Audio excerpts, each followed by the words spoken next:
Order! Order! Before we start today's business, I want to welcome members back, albeit in sombre circumstances. On behalf of the whole House, I want to record our shock and sadness at the tragic incident in Keyham last Thursday. I know all members want to join me in sending our condolences and sympathies to all those who've been affected in this terrible incident. I know that the House will also want to remember on this day, when we're here to discuss the situation in Afghanistan, that all the service personnel of this country who have lost their lives have been injured during this conflict.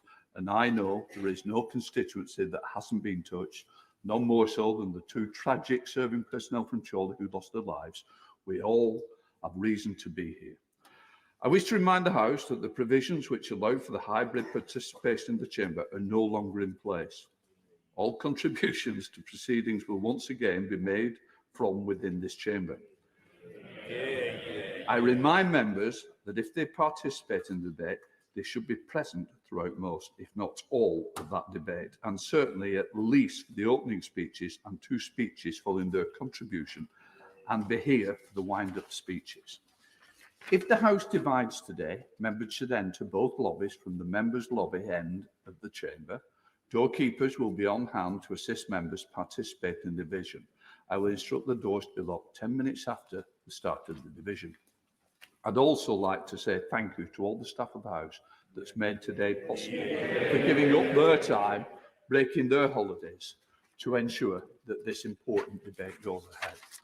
We now come to motion number 1 relating to the sittings of the House. A minister to move.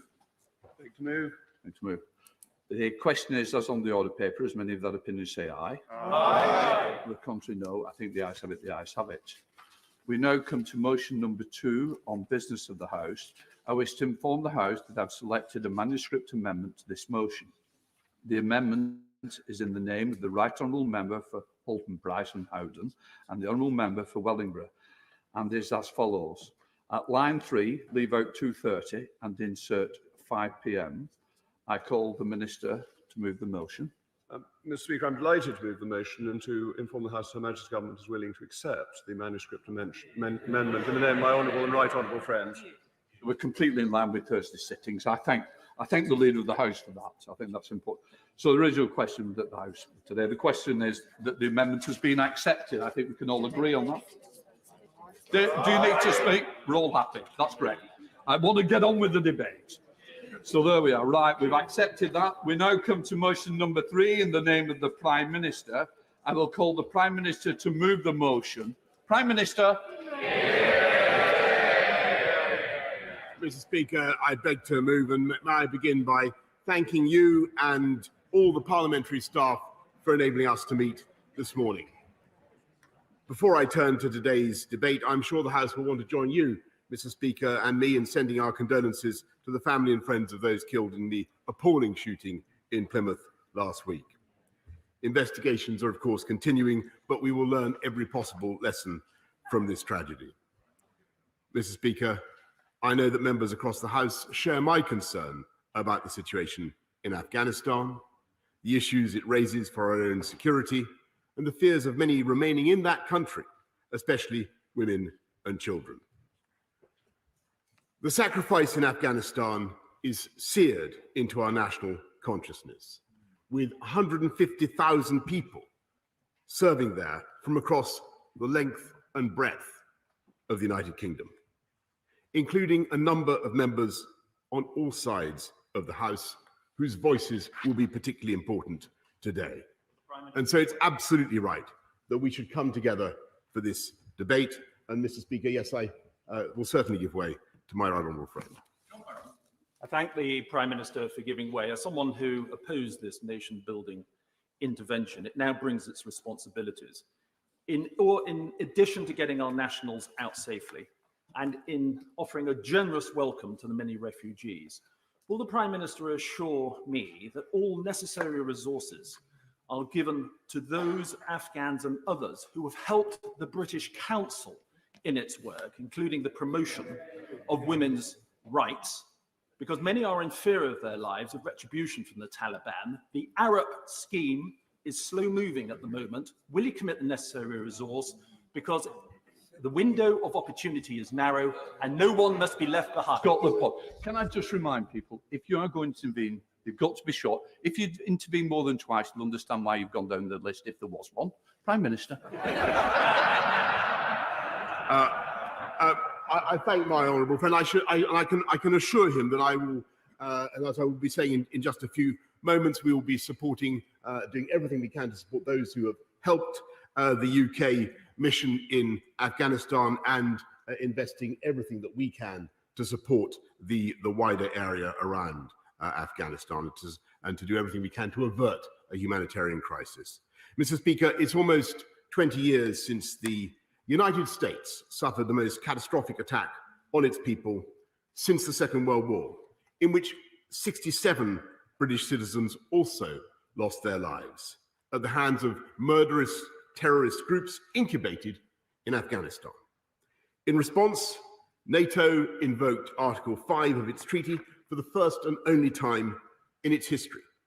And the United Kingdom, amongst others, joined America in going into Afghanistan on a mission to extirpate al-Qaeda in that country and to do whatever we could to stabilize Afghanistan in spite of all the difficulties and challenges we knew that we would face. And we succeeded in that core mission. And yes, I will give way to my right honourable friend.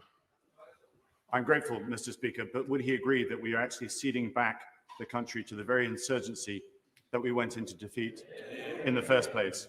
And the reputation of the West to support democracies across the world has suffered. There are so many lessons to be learned from what happened over the last 20 years. Will he now agree to an independent formal inquiry into the conduct in Afghanistan? Mr. Speaker, as I said in the House just a few weeks ago, there was an extensive defence review about the Afghan mission after the combat mission ended in 2014, and I believe that most of the key questions have already been extensively gone into. And it's important, Mr. Speaker, that we in this House should today be able to scrutinise events as they unfold. As I was saying, Mr. Speaker, we succeeded in that core mission, and the training camps in the mountain ranges of Afghanistan were destroyed. Al-Qaeda plots against this country were foiled because our serving men and women were there. And no successful terrorist attacks against the West have been mounted from Afghan soil for 2 decades.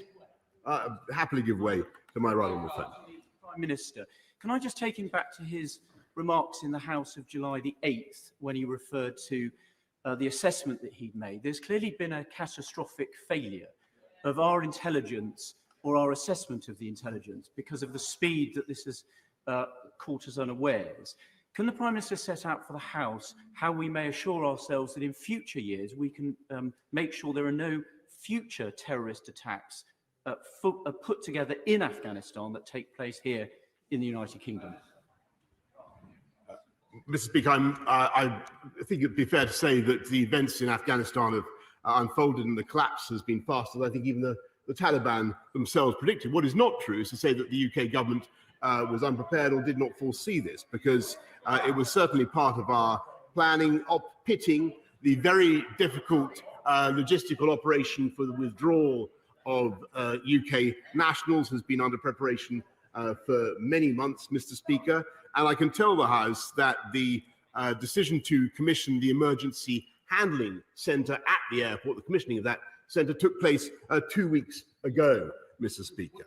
So if I can just make a little bit more progress, Mr. Speaker. If I just a little bit, I will certainly give way in a moment. Alongside this core mission, we worked for a better future for the people of Afghanistan. And the heroism and tireless work of our armed forces contributed to national elections, as well as the promotion and protection of human rights and equalities in a way that many in Afghanistan had not previously known.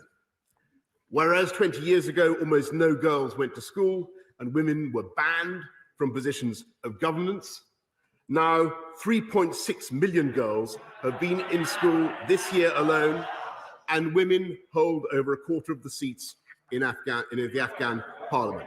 But, Mr. Speaker, we must be honest and accept that huge difficulties were encountered at each turn, and some of this progress is fragile. I will give way to the honourable gentleman. I thank the Prime Minister for giving way.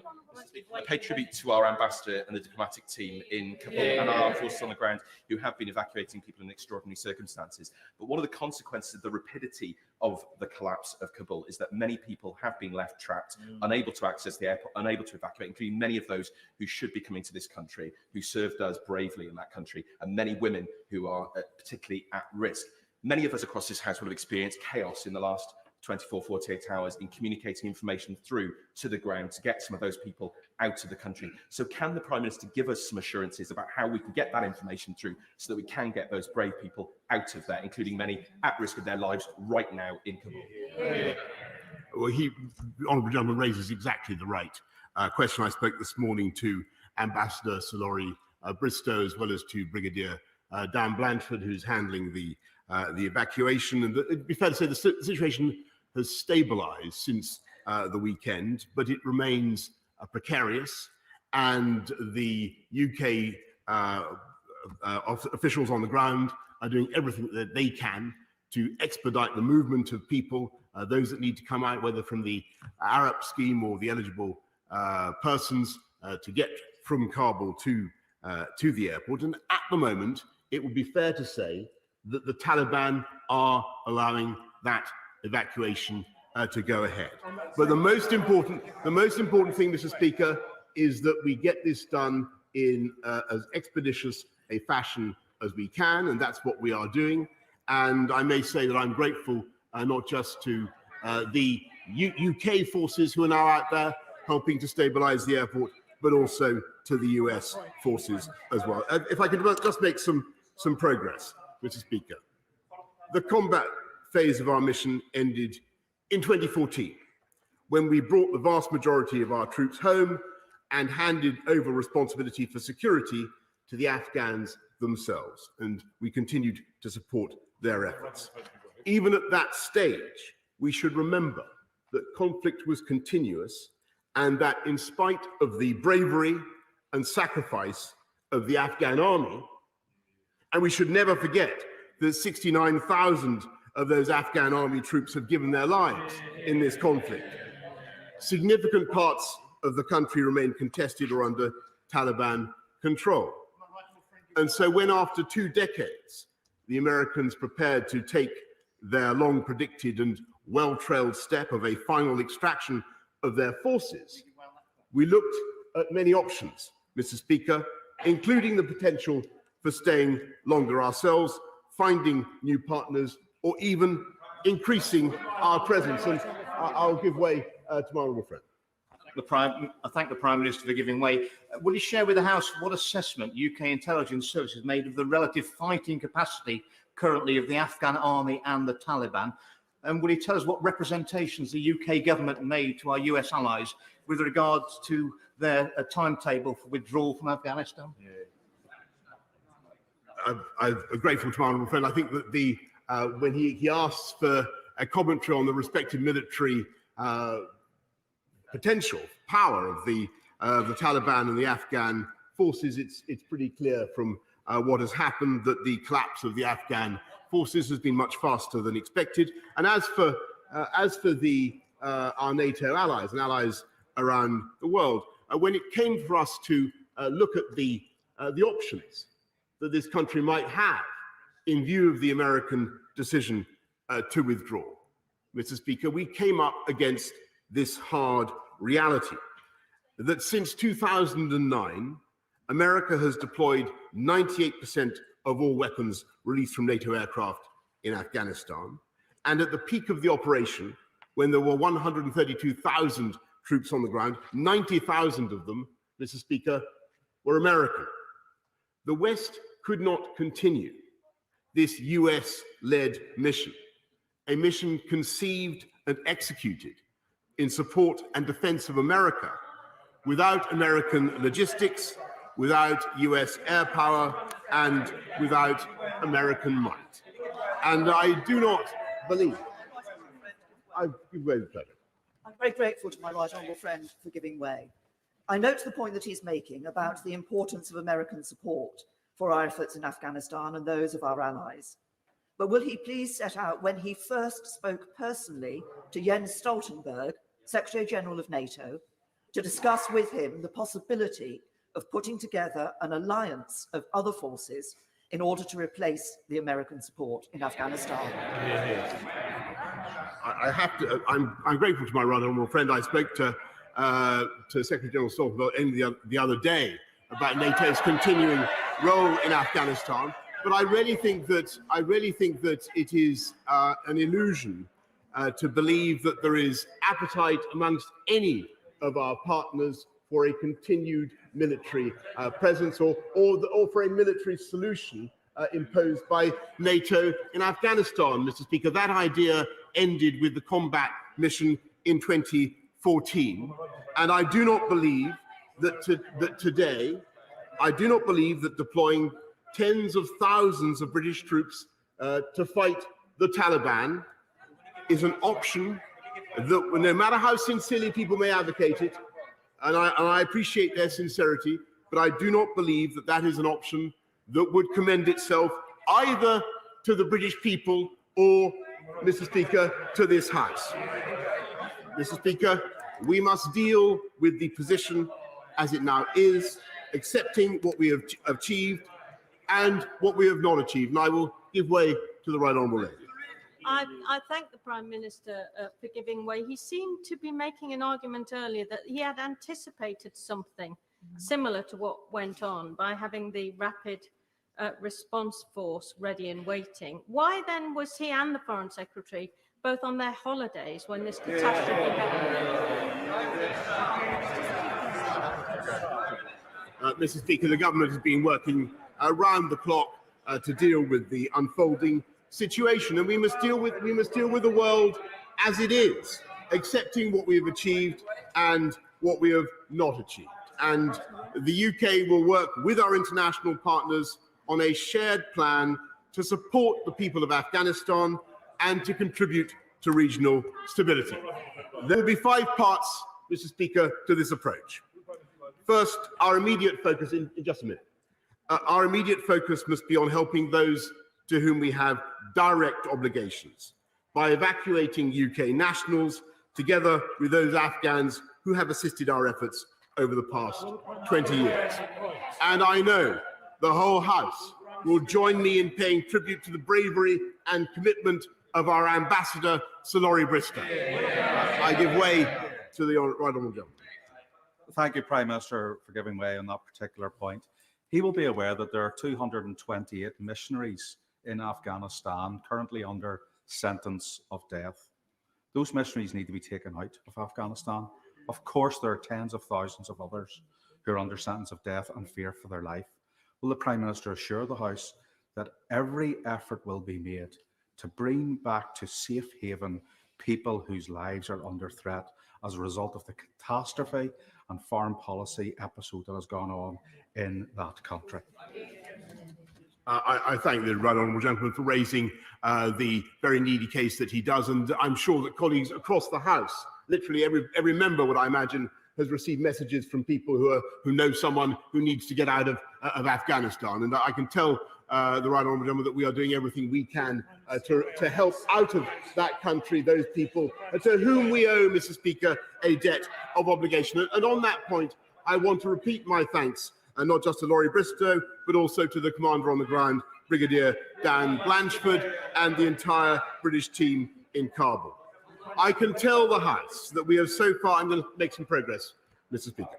We have so far secured the safe return of 306 UK nationals and 2,052 Afghan nationals as part of our resettlement programme, with a further 2,000 Afghan applications completed and many more being processed.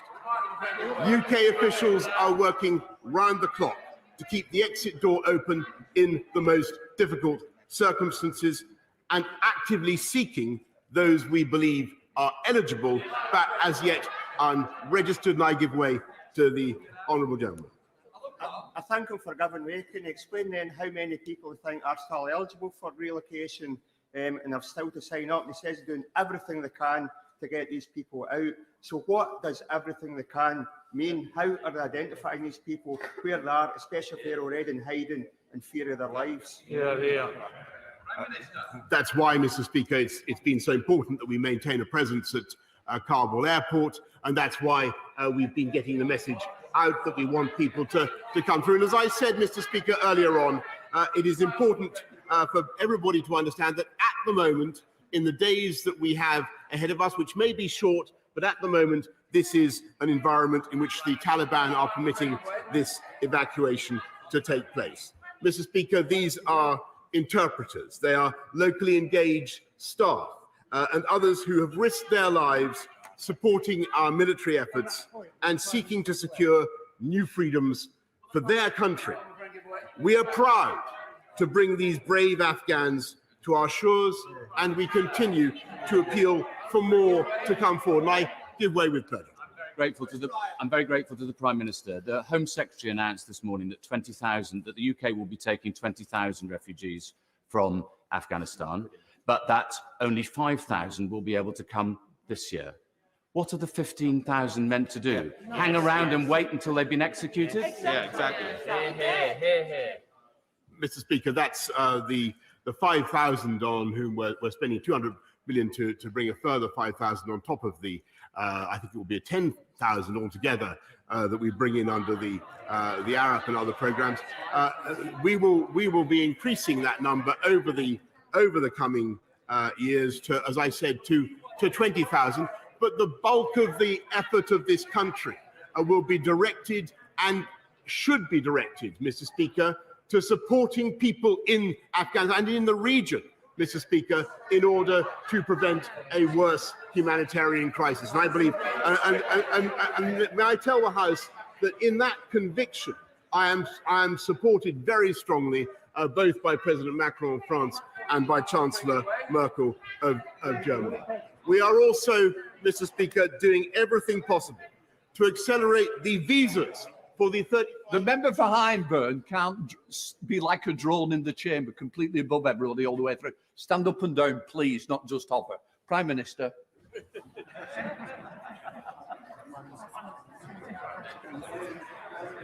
Mr. Speaker, I was telling the House that we are making sure that we bring back the 35 brilliant evening scholars so that they can come and study in our great universities.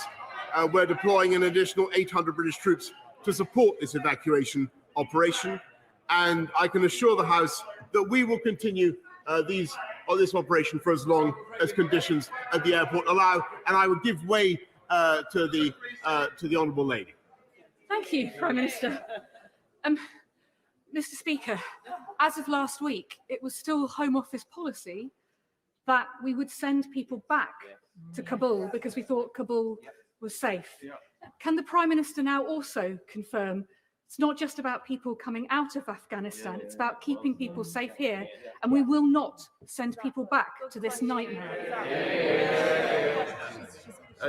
She's entirely right. We will not be sending people back to Afghanistan, and nor, by the way, Mr. Speaker, will be allowing people to come from Afghanistan to this country in an indiscriminate way. We want to be generous, but we must make sure that we look after our own security. And over the coming weeks, we will redouble our efforts, working with others to protect the UK homeland and all our citizens and interests from any threat that may emanate from a Taliban-controlled Afghanistan, from terrorism to the narcotics trade. And I give way to my honourable friend, Taliban. Does he agree with me that we have to do everything we can to support those who have supported us, like Royal Marine Pen Farthing and his Nowzad charity of veterinary staff and their immediate family who now need safe passage back to the UK?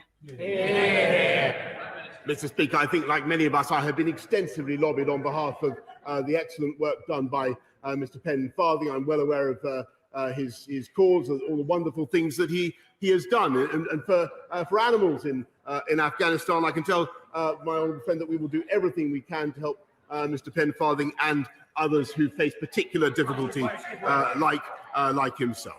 And but as I say, without in any way jeopardizing our own national security. These are concerns shared across the international community, from the region itself to all the NATO alliance, and indeed all 5 permanent members of the UN Security Council. And I will chair a virtual meeting of the G7 in the coming days. Third, Mr. Speaker, we also have an enduring commitment to all the Afghan people. And now, more than ever, we must reaffirm that commitment. Our efforts must be focused on supporting the Afghan people in the region itself, particularly those fleeing conflict or the threat of violence.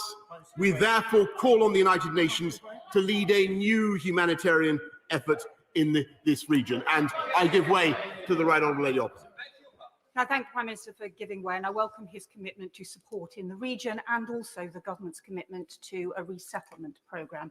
But could he confirm the Home Secretary announced in 2019 that the UK would continue a resettlement scheme of 5,000 refugees a year after the Syrian scheme closed? Could he confirm that the announcement today of an Afghan resettlement scheme is in addition to that existing 5,000 resettlement commitment, as opposed to simply being a refocusing or a displacement of that existing 5,000 a year resettlement programme?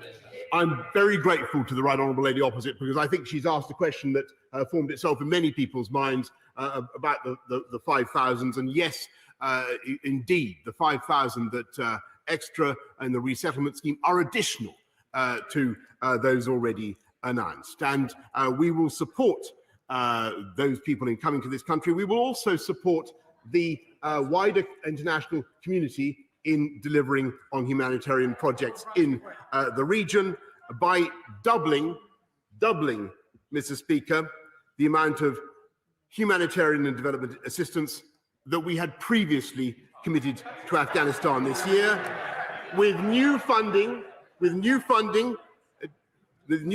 for it, Mr. Speaker, taking this up to £286 million with immediate effect. And we call on others, £286 million with immediate effect, and we call on others to work together on a shared humanitarian effort, focusing on helping the most vulnerable in what will be formidably difficult circumstances. And I give way to my right honourable friend. I'm grateful to the Prime Minister, and he's being very generous with his time. Over the past 20 years, there have been some 50 NATO and partner nations that have been involved in Afghanistan.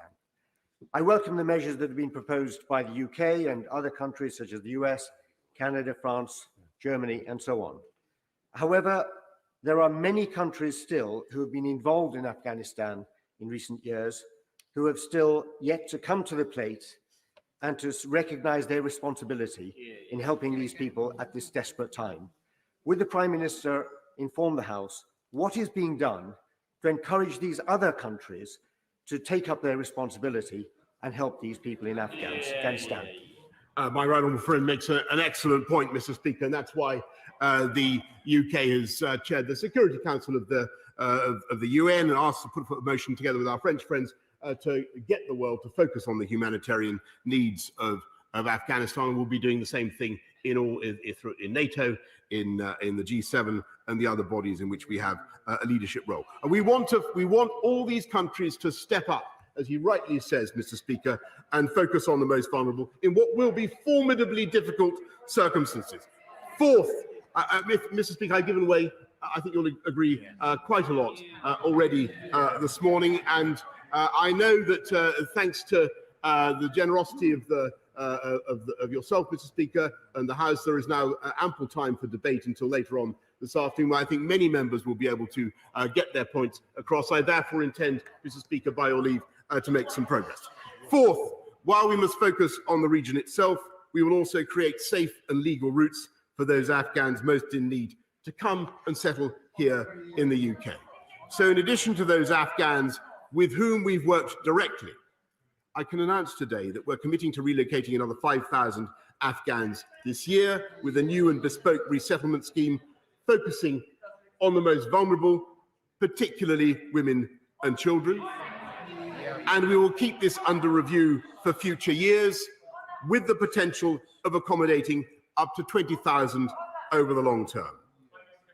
And so taken together, Mr. Speaker, I've been very generous with my interventions. I think you will agree already, and I've made my position clear. Taken together, Mr. Speaker, we are committing almost £500 million of humanitarian funding to support the Afghan people. Fifth, Mr. Speaker, we must also face the reality of a change of regime in Afghanistan. And as President of the G7, the UK will work to unite the international community behind a clear plan for dealing with this regime in a unified and concerted way. Over the last 3 days, I've spoken with the NATO and UN Secretary General, with President Biden, with Chancellor Merkel, with President Macron, and Prime Minister Khan. We are clear and we have agreed that it would be a mistake for any country to recognize any new regime in Kabul prematurely or bilaterally. Instead, those countries that care about Afghanistan's future should work towards common conditions about the conduct of the new regime before deciding together whether to recognize it and on what terms. We will judge this regime based on the choices it makes and by its actions rather than by its words. On its attitude to terrorism, to crime and narcotics, as well as humanitarian access and the rights of girls to receive an education. Defending human rights will remain of the highest priority, and we will use every available political and diplomatic means to ensure that those human rights remain at the top of the international agenda. Mr. Speaker, our United Kingdom has a roll call of honour that bears the names of 457 servicemen and women who gave their lives in some of the world's harshest terrain, and many others who bear injuries to this day, fighting in what had become the epicenter of global terrorism. And even amid the heart-wrenching scenes we see today, I believe they should be proud of their achievements. And we should be deeply proud of them, because they conferred benefits that are lasting and ineradicable on millions of people in one of the poorest countries on earth. And they provided vital protection for 2 decades to this country and the rest of the world. They gave their all for our safety, and we owe it to them to give our all to prevent Afghanistan from once again becoming a breeding ground for terrorism. Because no matter how grim the lessons of the past, the future is not yet written. And at this bleak turning point, we must help the people of Afghanistan to choose the best of all their possible futures. And in the UN, the G7, in NATO, with friends and partners around the world, that is the critical task on which this government is now urgently engaged and will be engaged in the days to come. The question is that this House has considered the situation in Afghanistan. Can I suggest the backbenchers will be starting with 7 minutes? And now I call on the Leader of the Opposition, Right Honourable Keir Starmer. Thank you, Mr. Speaker, and can I thank you and the staff for recalling Parliament for today's debate. Before I get to the urgent issue at hand, let me join you, Mr. Speaker, and the Prime Minister in condemning the appalling shootings in Plymouth last week. We all send our condolences to the bereaved families. We must resolve to ensure that firearms do not get into the hands of dangerous people, and finally, to get to grips with the way that hate thrives on the internet. Turning to Afghanistan, Mr. Speaker, it's been a disastrous week, an unfolding tragedy. 20 years ago, the Taliban were largely in control of Afghanistan. Al-Qaeda were using the country as a training ground and a base for terror, including plotting the horrific 9/11 attack. There were widespread human rights abuses. Girls were denied an education. Women couldn't work. Being gay was punishable by death. all imposed without democracy. Since then, a fragile democracy emerged. Mr. Speaker, it was by no means perfect, but no international terrorist attacks have been mounted from Afghanistan in that period. Women have gained liberty and one office.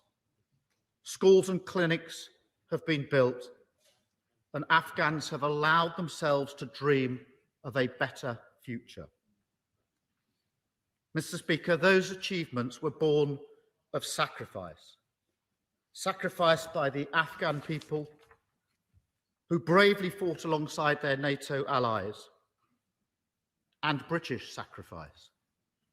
Over 150,000 UK personnel have served in Afghanistan, including members across this House, including the honourable and gallant members for Tunbridge and Moling, for Barnsley Central, Plymouth Moorview, Norwich South, Aldershot, the Isle of Wight, Filton and Bradley Stoke, and Wells. They and the tens of thousands of others deployed in Afghanistan served in difficult and challenging circumstances. And the Labour Party, and I'm sure everybody across this House, thanks each and every one of them, of the 150,000. Many returned with life-changing injuries. And tragically, 457 didn't return at all. I'll just make progress and then I will. Later today, I'll be attending the service at RAF Lynham outside Rolwyn Bassett to commemorate the 10th anniversary of 4 today of the last repatriation through Bassett. Will the right honourable gentleman agree with me that the message to those people that I will see today must be not that these young lives are wasted, but that they played an absolutely essential role in deterring and destroying terrorism and carrying out so many other good works in Afghanistan? I wholeheartedly agree with that and will address it in just one moment. Thank you. Mr. Speaker, for many of those who returned from Afghanistan and other places around the world, mental health has been an all too familiar issue raised by veterans time and again. And the events of the last few days and weeks will have exacerbated the situation, reopening old wounds, and everybody across this House will have had examples of that. So we must improve mental health services for our veterans. Mr. Speaker, in addressing the very point that's just been made, I want to address directly all those who served in Afghanistan and their families, especially the families of those who were lost. Your sacrifice was not in vain. Your sacrifice was not in vain. You brought stability, reduced the terrorist threat, and enabled progress. We are all proud of what you did. Your sacrifice deserves better than this, and so do the Afghan people. Mr. Speaker, there's been a major miscalculation of the resilience of the Afghan forces and staggering complacency from our government about the Taliban threat. The result is that the Taliban are now back in control of Afghanistan. The gains made through 20 years of sacrifice hang precariously. Women and girls fear for their liberty. Afghan civilians are holding onto the undercarriage of NATO aircraft, literally clinging to departing hope. And we face new threats to our security and an appalling humanitarian crisis. I will. Grateful to the right honourable gentleman for all the reasons he mentioned. Doesn't he agree that President Biden is actually wrong when he talks about American sacrifices in a civil war? The Taliban is not at war with a regime. The Taliban is at war with the civilized values of justice, equality, and tolerance that all of us hold dear, and against which it respects no international boundaries. I would agree with that intervention and thank the honourable member for it. Mr. Speaker, I'll just make some progress and then I will, of course. Mr. Speaker, the desperate situation requires leadership and for the Prime Minister to snap out of his complacency. The most urgent task is the protection of our diplomatic staff still working heroically in Kabul and the evacuation of British nationals and Afghans who've risked their lives. Mr. Speaker, let me be clear, the Labour Party fully supports the deployment of troops to this end. We want it to succeed just as quickly and safely as possible. The Defence Secretary has said that some people who've worked with us will not get back. Unconscionable. The government, in one moment I will, the government must outline a plan to work with our allies to do everything that's possible to ensure that does not happen. Guarantee that our troops have the resources they need to carry out their mission effectively and as safely as possible, and work to provide stable security at the airport in Kabul so that flights can depart and visas can be processed. We all know how difficult that is. We all know how hard everybody is working on the ground, and we fully support it. And I raise an issue not by way of criticism, but just to get some reassurance, because there are reports this morning from NGOs that an evacuation plane left almost empty this morning because evacuees couldn't get to the airport to get to that plane. As I say, we are not challenging the work on the ground. We know how difficult it is, but at some appropriate moment, I would like to see that addressed. If true, I will, yes. Grateful to the right honourable gentleman for giving way. Can I just bring him back to the statement by the President of the United States the other day? Does he not agree with me that this took on the terms, really, of a sort of shameful excuse? When he blames the Afghan armed forces, who have lost nearly 70,000 in trying to defend Afghan, when corruption had stripped away much of their pay, their money, their support, and the American decision to withdraw the aircraft cover was almost certainly going to lead us. Does he not think that that is shameful? Mr. Speaker, the US is, of course, an important ally, but to overlook the fighting of the Afghan troops and forces in recent years, they have been at the forefront of that fighting, I think is wrong for any of us to overlook all the situation that they now find themselves in. Mr. Speaker, the urgent task is, of course, the evacuation. Equally urgent is the immediate refugee crisis. I'll just make some progress and then I will. Many Afghans have bravely sought to rebuild their country. They did so on a promise of democratic freedoms, the rule of law, and liberty for the oppressed, including women and girls.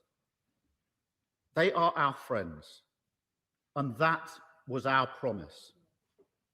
They are now fearing for their lives. We do not turn our backs on friends at their time of need. We owe an obligation to the people of Afghanistan. There should be a resettlement scheme for people to rebuild their lives here. Safe and legal routes. It must be a resettlement scheme that meets the scale of the enormous challenge. But what the government has announced this morning does not do that. It is vague. It will support just 5,000 in the first year, a number without rationale. Was that based on a risk assessment of those most at need, or was it plucked out of the air? Others, the offer to others in one moment, the offer to others is in the long term, But for those desperately needing our help now, there is no long term, Mr. Speaker. Just day-to-day survival. Yet again, this government, I will give way. I'm very grateful to him for giving way, as well as the need for a much more bold and ambitious resettlement programme. Would he agree with me that this disaster must mark a turning point for our failed asylum system, in particular getting rid of the so-called hostile environment and the Nationality and Borders Bill, under which a woman fleeing the Taliban with her children on a boat across the Channel would be criminalised? Does he agree that that bill must now be revised? Thank you for that intervention. I'm going to come on to the specifics of the system, because yet again, this government seems ill-prepared and unwilling, just as it has been too slow to provide sanctuary to Afghans who've served alongside Britain. Too many reports of eligible Afghans facing bureaucratic hurdles and too many unfairly excluded. Mr. Speaker, knowing the date of withdrawal was coming for months, The Home Office is not close to completing the process they've already got up and running. It was designed to help 7,000 people, yet Home Office figures this week showed only 2,000 have been helped so far. I will give way.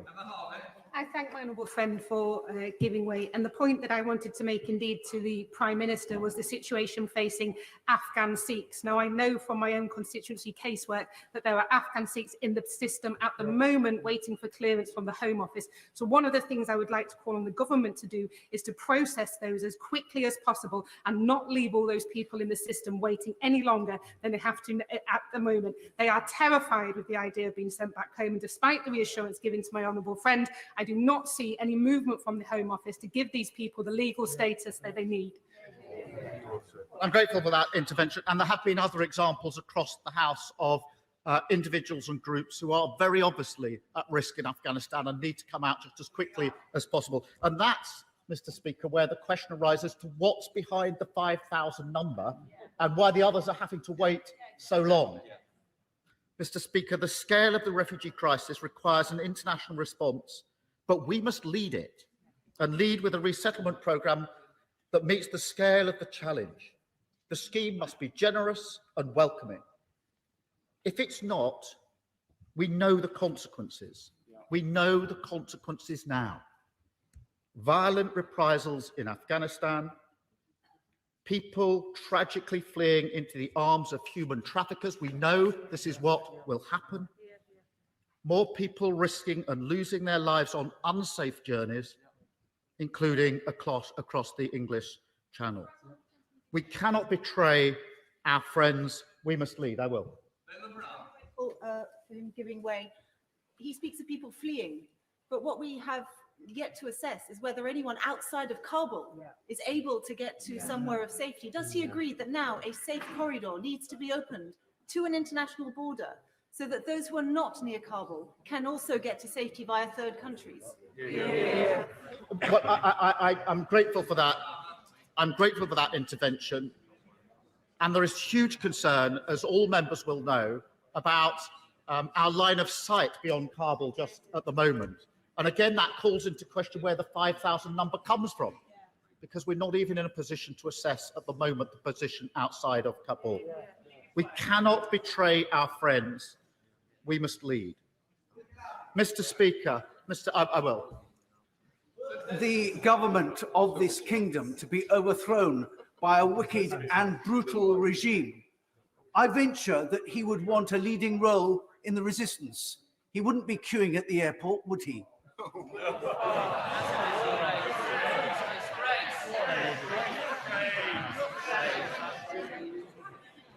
When I was Director of Public Prosecutions, I had some of my prosecutors in Afghanistan at huge risk working on counter-terrorism with other brave souls there. So I won't take that from him or anybody else. Mr. Speaker, once these immediate challenges are addressed, we face an uncertain and difficult future. The Taliban are back in control, and we cannot be naive about the consequences. We've lost our primary source of leverage in political discussions, and everything we've achieved in the last 20 years is now under threat. I'm going to make some progress, and then I will give way. Mr. Speaker, the Prime Minister is right to say that we cannot allow Afghanistan to become a training ground for violent hate and terrorism. But that will be more difficult now that Afghanistan has descended into chaos. But if preventing al-Qaeda camps is now the limit of our ambition, we are betraying 20 years of sacrifice by our armed forces, and we're betraying the Afghan people who cannot be left to the cruelty of the Taliban. I will. Very grateful to my right honourable friend for giving way. He speaks about the lack of ambition and the lack of urgency, which of course summarises everything about this government's approach to this crisis and many others. Isn't it telling about the whole approach of this government that when we had an Afghan government that we wanted to support, they should cut the amount of overseas aid we sent, and now the Taliban are in charge, they're talking about increasing the amount of overseas aid? I'm grateful for that intervention. I'm going to come to the question of aid in just a minute, because it's a very important point in this context, looking at what has happened in recent weeks and months. I'm going to make some progress and then I will make way.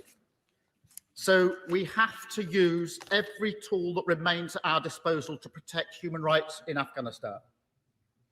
The government is right not to recognise the Taliban as the official government. And the Prime Minister's made that clear. But this must be part of a wider strategy developed with our UN security partners, our NATO allies, to apply pressure to the Taliban, not only to stamp out a resurgence of terror groups, but to retain the liberties and human rights of Afghans. We must work with Afghans' neighbours to ensure there is consistent pressure, and there must be a UN-backed plan to ensure our aid budget is used to support humanitarian causes in Afghanistan, not fund the Taliban. Mr. Speaker, this is a difficult task with no guarantee of success. So it should concern us all that the Prime Minister's judgment on Afghanistan has been appalling. Mr. Speaker, nobody believes that Britain and our allies could have remained in Afghanistan indefinitely, or that Britain could have fought alone. NATO leaders were put in a difficult position after President Trump agreed with the Taliban that all US forces would withdraw by May 2021. But, Mr. Speaker, that agreement was made in February 2020, 18 months ago.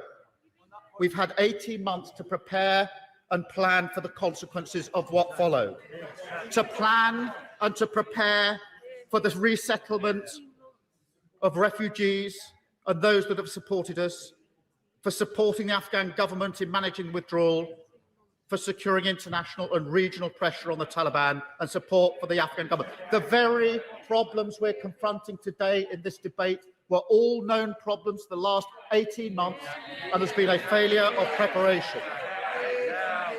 Mr. Speaker, the lack of planning is unforgivable, and the Prime Minister bears a heavy responsibility.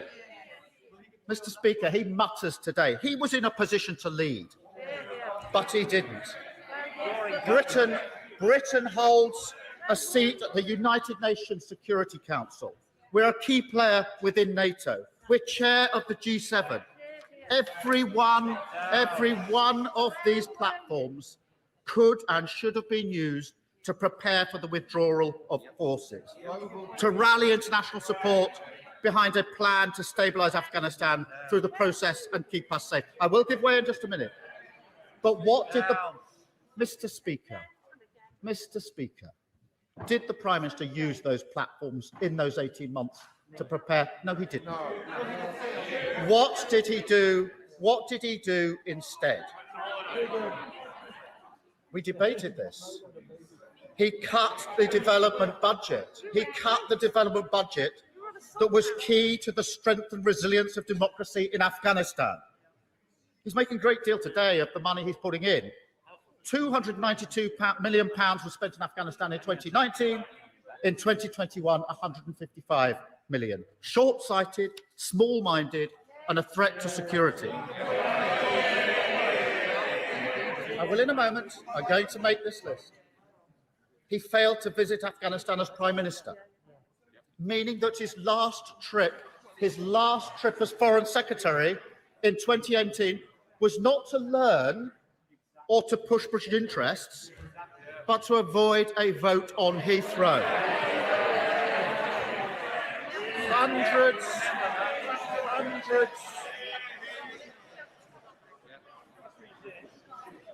Hundreds of thousands of British people have flown to Afghanistan to serve. The Prime Minister flew to avoid public service.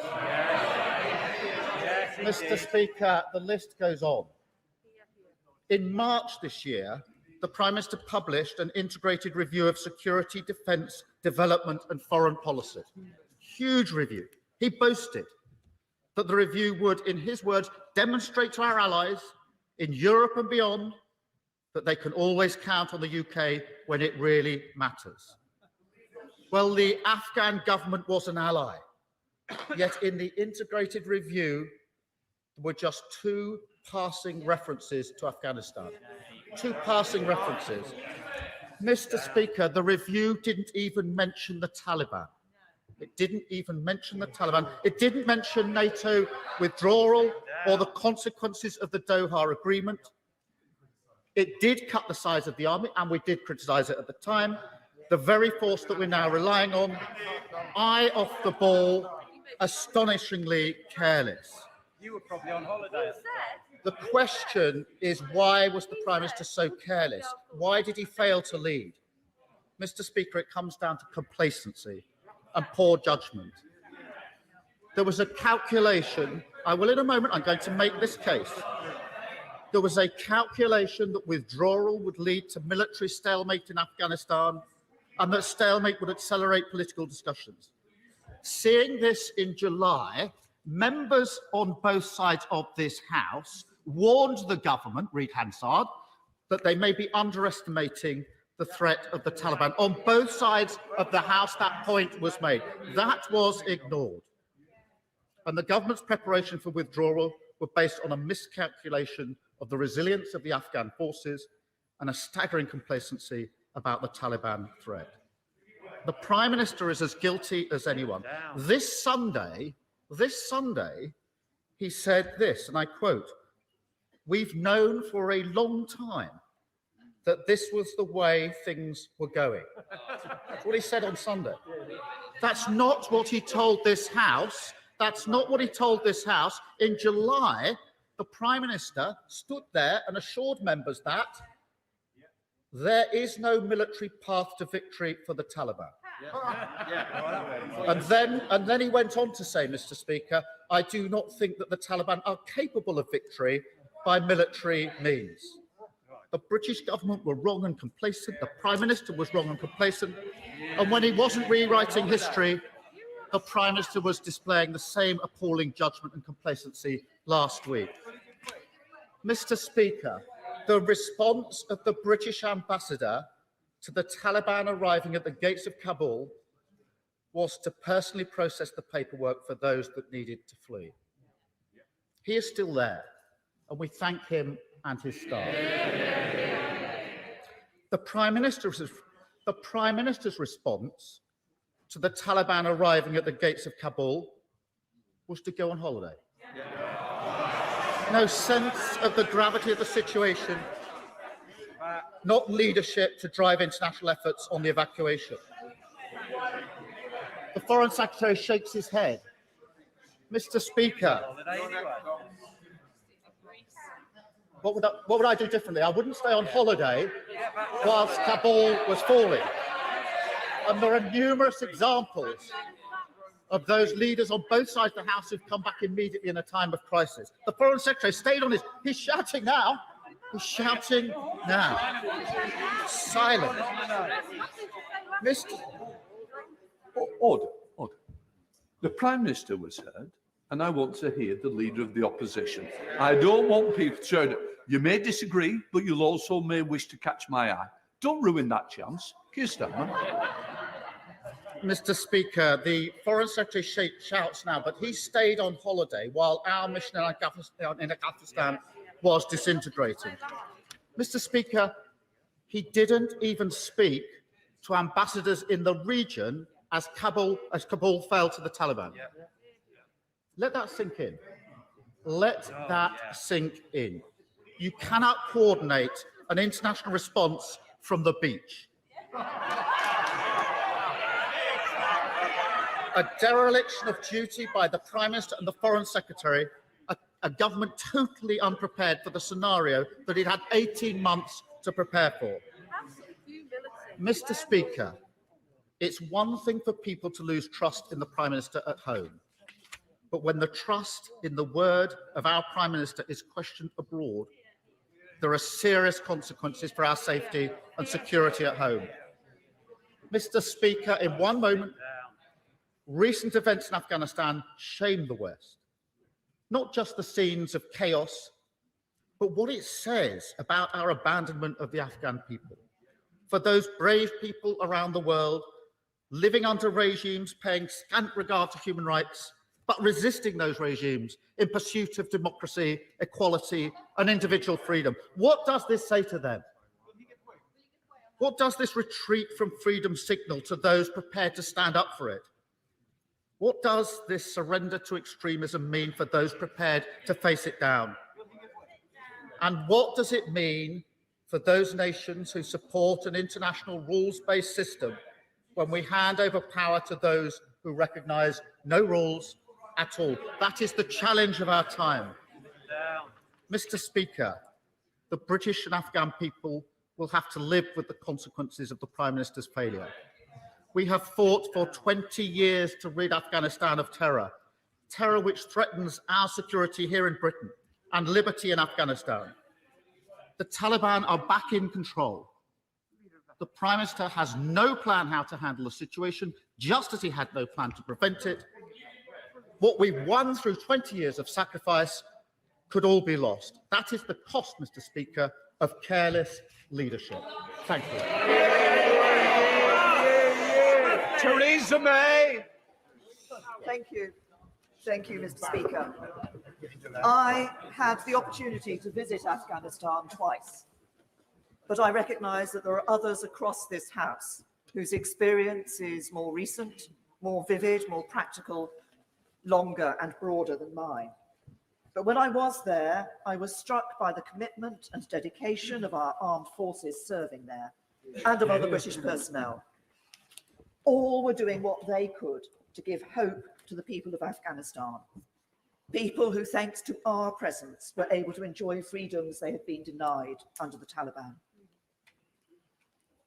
20 years on, 457 British military personnel have died in Afghanistan, and many more have suffered life-changing injuries. Yes, many girls have been educated because of British aid, but it is not just that the freedoms once enjoyed will now be taken away, but there are many, many Afghans, not just those who worked with British forces, who are now in fear of their lives. It is right that we should open up a refugee scheme, but we must make it absolutely certain that it is accessible to all those who need it. Now, of course, the NATO presence was always going to end at some point in time, but the withdrawal when it came was due to be orderly, planned, and on the basis of conditions. It has been none of these. What has been most shocking has been the chaos and the speed of the takeover by the Taliban.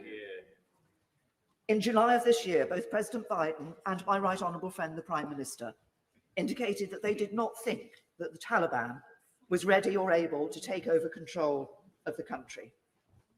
Was our intelligence really so poor? Was our understanding of the Afghan government so weak? Was our knowledge of the position on the ground so inadequate?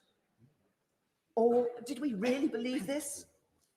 Or did we just feel that we had to follow the United States and hope that on a wing and a prayer, it would be all right on the night? Because the reality is, if I may just make this point, the reality is that as long as a time limit was given and dates were given for withdrawal, all the Taliban had to do was to ensure there were sufficient problems for the Afghan government not to be able to have full control of the country, and then just sit and wait.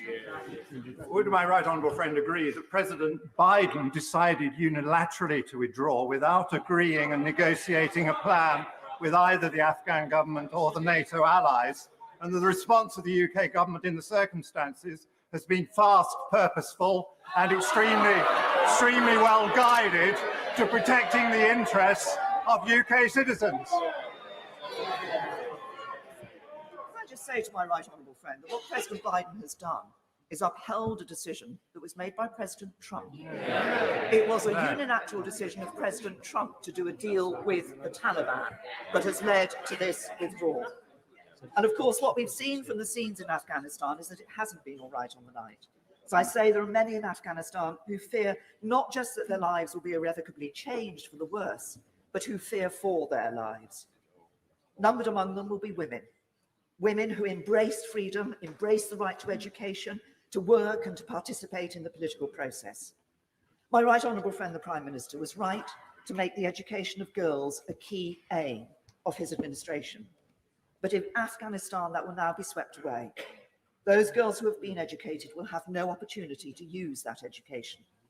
The Taliban proclaim that women will be allowed to work and girls will be allowed to go to school, but this will be under Islamic law, or rather under their interpretation of Islamic law. Am I right, Honourable And we, on that? if I may just, and we have seen before what that means for the lives of women and girls. Are you with? I'm very grateful to my right honourable friend giving way on that point. Some of the women who show most courage are the 250 women who serve as judges under the attempt that was made to impose a decent, honest legal system on Afghanistan. They are particularly feared as being targets. The Bar Council and the Law Society have asked the government to particularly take cognizance of the particular risks that they run. Will she support the court for them to be given particular priority in being brought to safety? Because they put their lives on their line for their fellow women and for their whole country. Very important point. As has been said, there are many groups in Afghanistan who have actually put their lives on the line to support the Afghan government, to support democracy, to support justice in Afghanistan. And it is right that we should do everything that we can to support them in their time of need. But as we know, I may just make a further point about women and girls. As we know, under the Taliban regime, sadly, the life of women and girls will not be the same. They will not have the rights that we believe they should have, and they will not have the freedoms that they should have. I'll give way to the honourable lady. Okay. There are already reports from sources in Kabul that the Taliban is executing collaborators and homosexuals.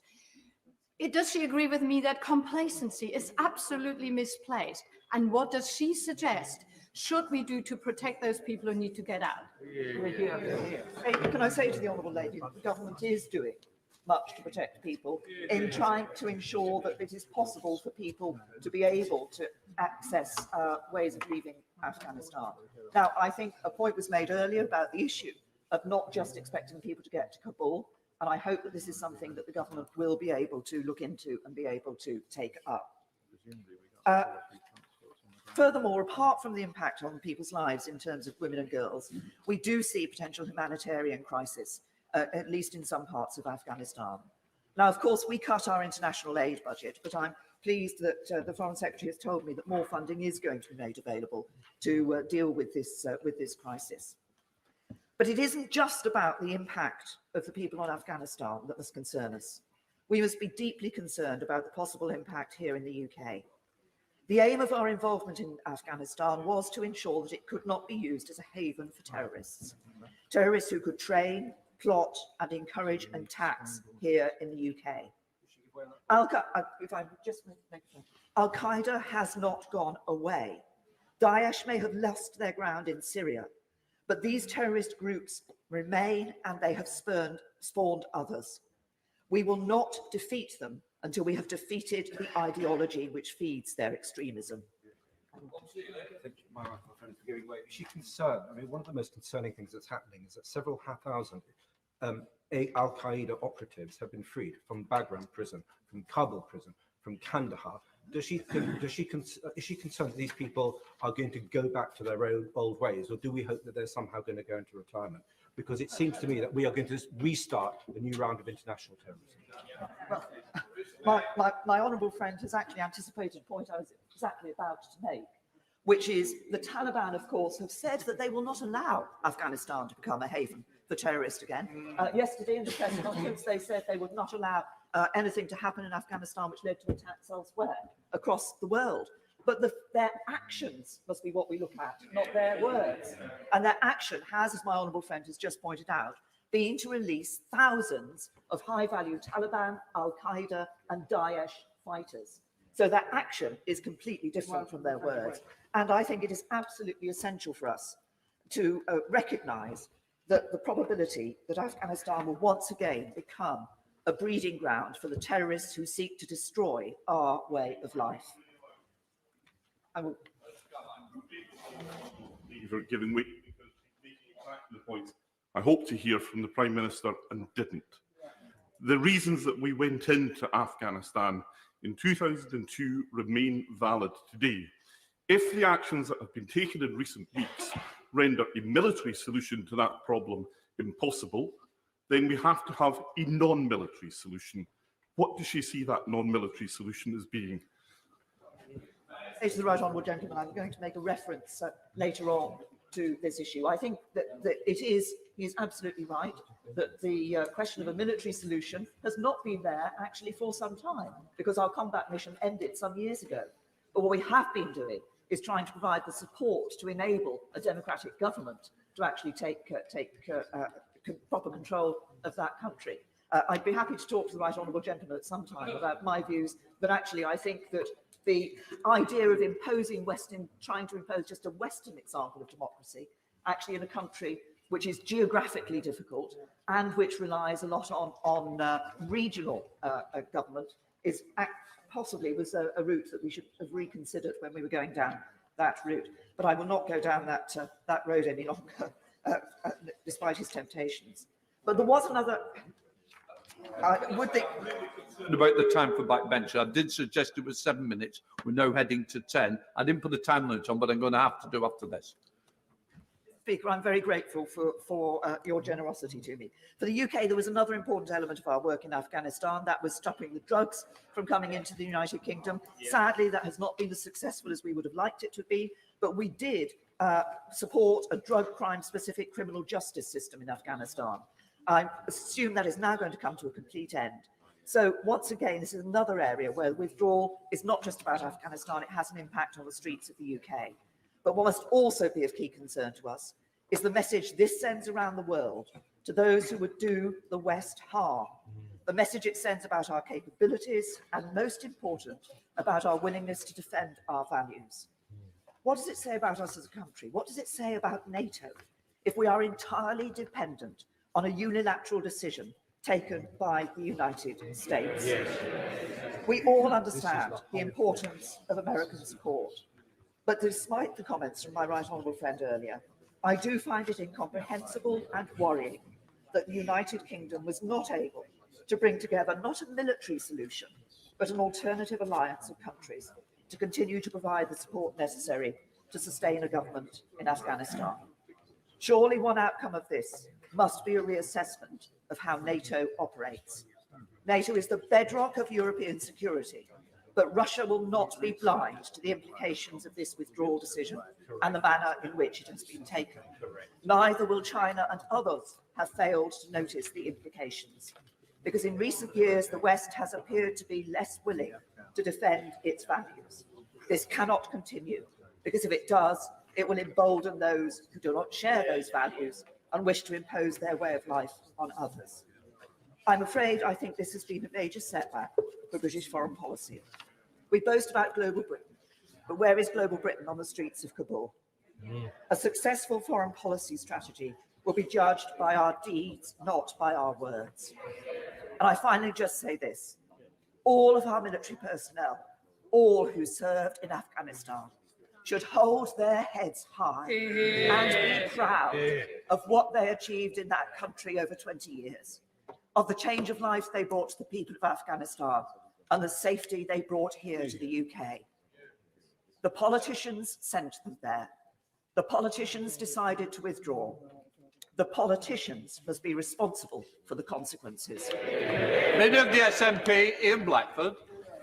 Thank you, Mr. Speaker. And can I begin by thanking you for facilitating the recall of Parliament? It's a pleasure to follow the Right Honourable Member for Maidenhead, and I hope that the government will reflect very carefully on her words this morning, and particularly her remarks at the end of her contribution about the role of NATO in the light of the American decision to pull out of Afghanistan, because these are very real issues about the capabilities that we have within NATO, and if I may say so, not just about the capability of NATO, but how we make sure that the United Nations has all the tools at its disposal in order to do what we expect of it as well. And these are matters that we are going to have to return to in this House when we come back from recess. Mr. Speaker, I would like to thank the government for the briefings that we have had over the course of the last few days, and in particular I want to commend the Defence Secretary for making himself available in the way that he has conducted himself. And indeed, that is also true of ministers in the Home Office, and I'm thinking particularly of the member for Torbay, and in the Foreign Office, the member for Braintree, because it is important when we're talking about human lives being lost, that when it is possible, that in this House, that we work together, but yes, of course, that we ask legitimate questions. Mr. Speaker, there can be little doubt that the chaos and the crisis being inflicted upon the Afghan people is the biggest foreign policy failure of modern times. The sheer scale of that political failure is only matched by the humanitarian emergency that it has now unleashed. As we gather here this morning, the future and the fate of Afghanistan has never been more uncertain. Afghanistan, a country that has been through so much, is once again facing a period of darkness.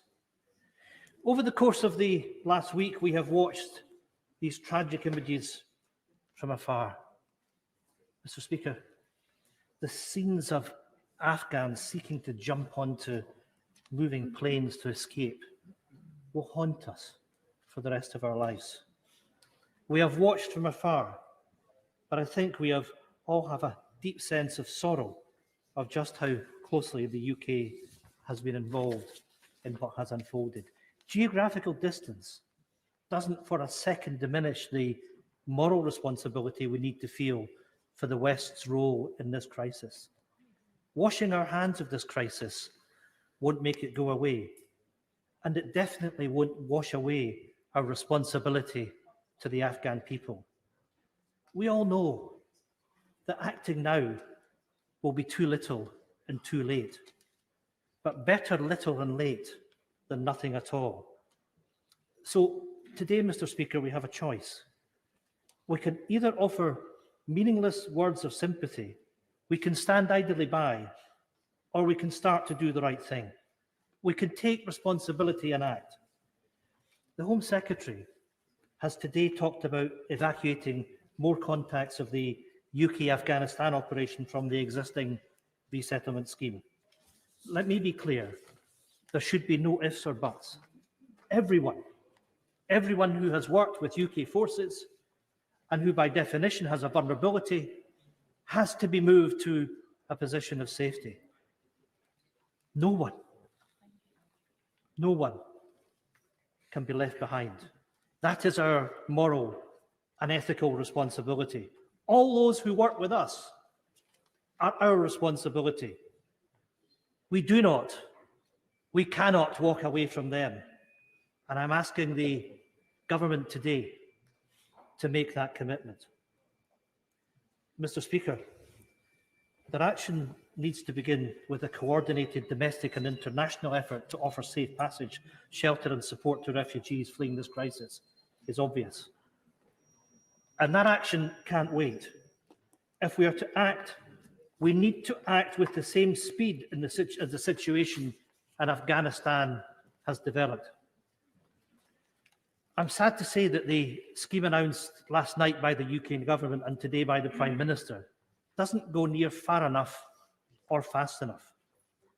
It can only be right that the number of refugees we welcome here reflects the share of the responsibility the UK government has for this foreign policy disaster.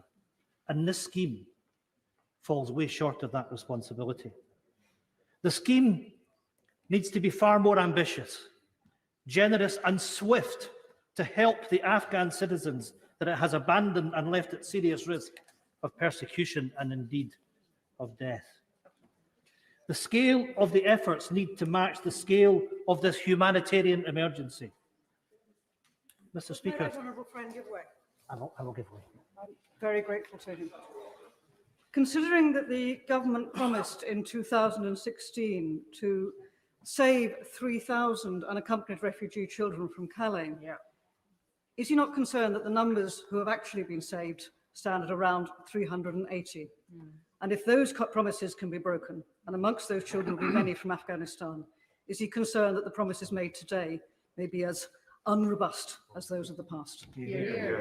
I do agree with my right honourable friend that it's important that this House has the opportunity to reflect on this and consider what mechanisms that we do need to put in place in order to protect people in Afghanistan.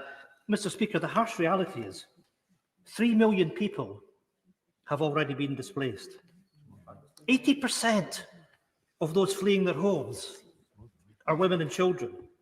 These are people that are now crying out for our help. I thank the honourable gentleman for that. He'll be aware that yesterday the Nobel laureate Nadia Murad said, "I know what happens when the world loses sight of women and girls in a crisis, when it looks away what is waged on women's bodies." She's sadly correct. Doesn't he agree that if we do not act now and go so much further than the government are proposing to protect women and girls, that this political disaster will become a catastrophic moral failure? I agree with my honourable friend now, and I just reflected on the fact that 3 million people have already been displaced. We need to show that generosity of spirit that recognises the scale of the challenge that we face, and that women don't face the loss of their human rights, that women don't face persecution, and yes, that women don't face even worse, including up to death. Mr. Speaker, it is important to say that if we are to support the Afghan people, then this crisis needs to mark a point of fundamental change in this government's approach to refugees. In the past few months alone, this is a government which has introduced a hateful anti-refugee bill that would rip up, Mr. Speaker, international conventions. It would criminalise those coming from Afghanistan that are in need of our refuge. It is the UK government that has spent a sizable part of its summer making political play from turning away migrants and refugees in small boats, desperately making their way across the Channel. I will give way. I thank the honourable gentleman for giving way. Given that only Glasgow has been the only city and only authority in Scotland to be part of the resettlement scheme up until now, will the SNP actually stick to their rhetoric and start coming forward with other authority areas to be part of the resettlement scheme?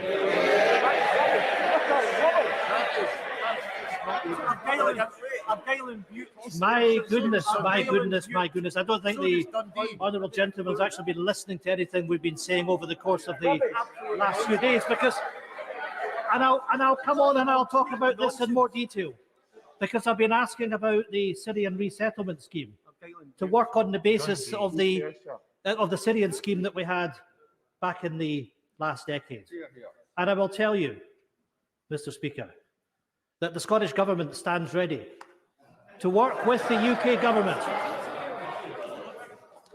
You know, Mr. Speaker, we're talking about people that are facing extreme risk, and that's what we get from the government benches, and they should really be careful that people in the United Kingdom are listening to this, and perhaps people in Afghanistan.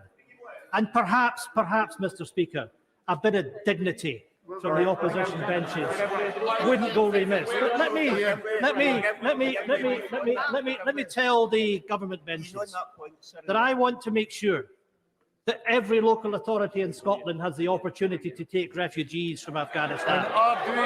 And that is precisely the position of the government in Scotland, but it has to come with the government in London and the devolved administrations working together. There has to be a summit of the four nations to discuss exactly how this will work. I thank him for giving way. Just to correct the record, my local authority, Staffordshire Council, has got Syrian refugees. One old friend next to me is saying a guy on Butte, and we know Dundee has. So that is utter nonsense from the honourable member. Correct the record. Correct the record. Well, my honourable friend is correct, and I also know in my own area in Highland that we have refugees from Syria as well, and indeed they were most welcomed by the community. And these are people, and let's just reflect on this, when we have the hostile environment that we're seeing once again from the party opposite, that these are people that have come here to receive sanctuary, who have gone on to make a contribution to our public life. Yeah, absolutely. They were welcome, refugees are welcome, and Afghans are certainly welcome in every part of Scotland.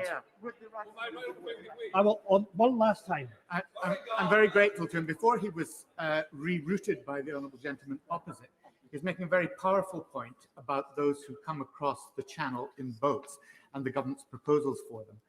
Does he recognise that according to refugee organisations like Safe Passage, 70% of the unaccompanied minors who are crossing in the channel are actually coming from Afghanistan, and to criminalise them is a criminal act in itself? Yes, I agree with my right honourable friend, and the government has really got to reflect very carefully on this over the course of the summer and change their ways before we come back and debate these matters again. I'm going to make some progress, and I'll give way later on. I think we've just demonstrated that the hostile attitude and approach to refugees well and truly exists and extends to those from Afghanistan. Since the most recent conflict began in 2001, the Home Office has rejected asylum for 32,000 Afghans, including rejecting asylum for 875 girls. Mr. Speaker, the total number of Afghans currently in the system stands at around 3,117. So, if we are to have any confidence that this is a turning point, then this UK government needs to radically rethink how it will respond to the refugee crisis that is unfolding before our eyes.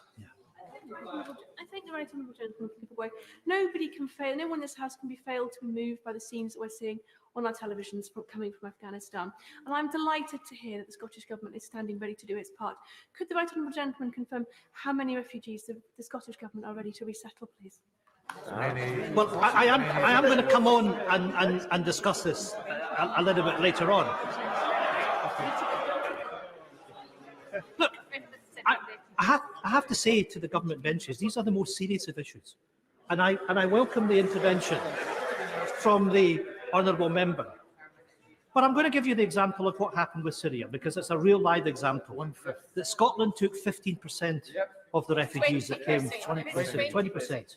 So we have done our bit, and we stand ready to do our bit. And I commit myself as leader of the SNP here, and I commit my government to work with the government here in London. But they have to extend that hand of friendship to us and to meet with us. One last time. Mr. Speaker, I thank the right honourable gentleman for giving way.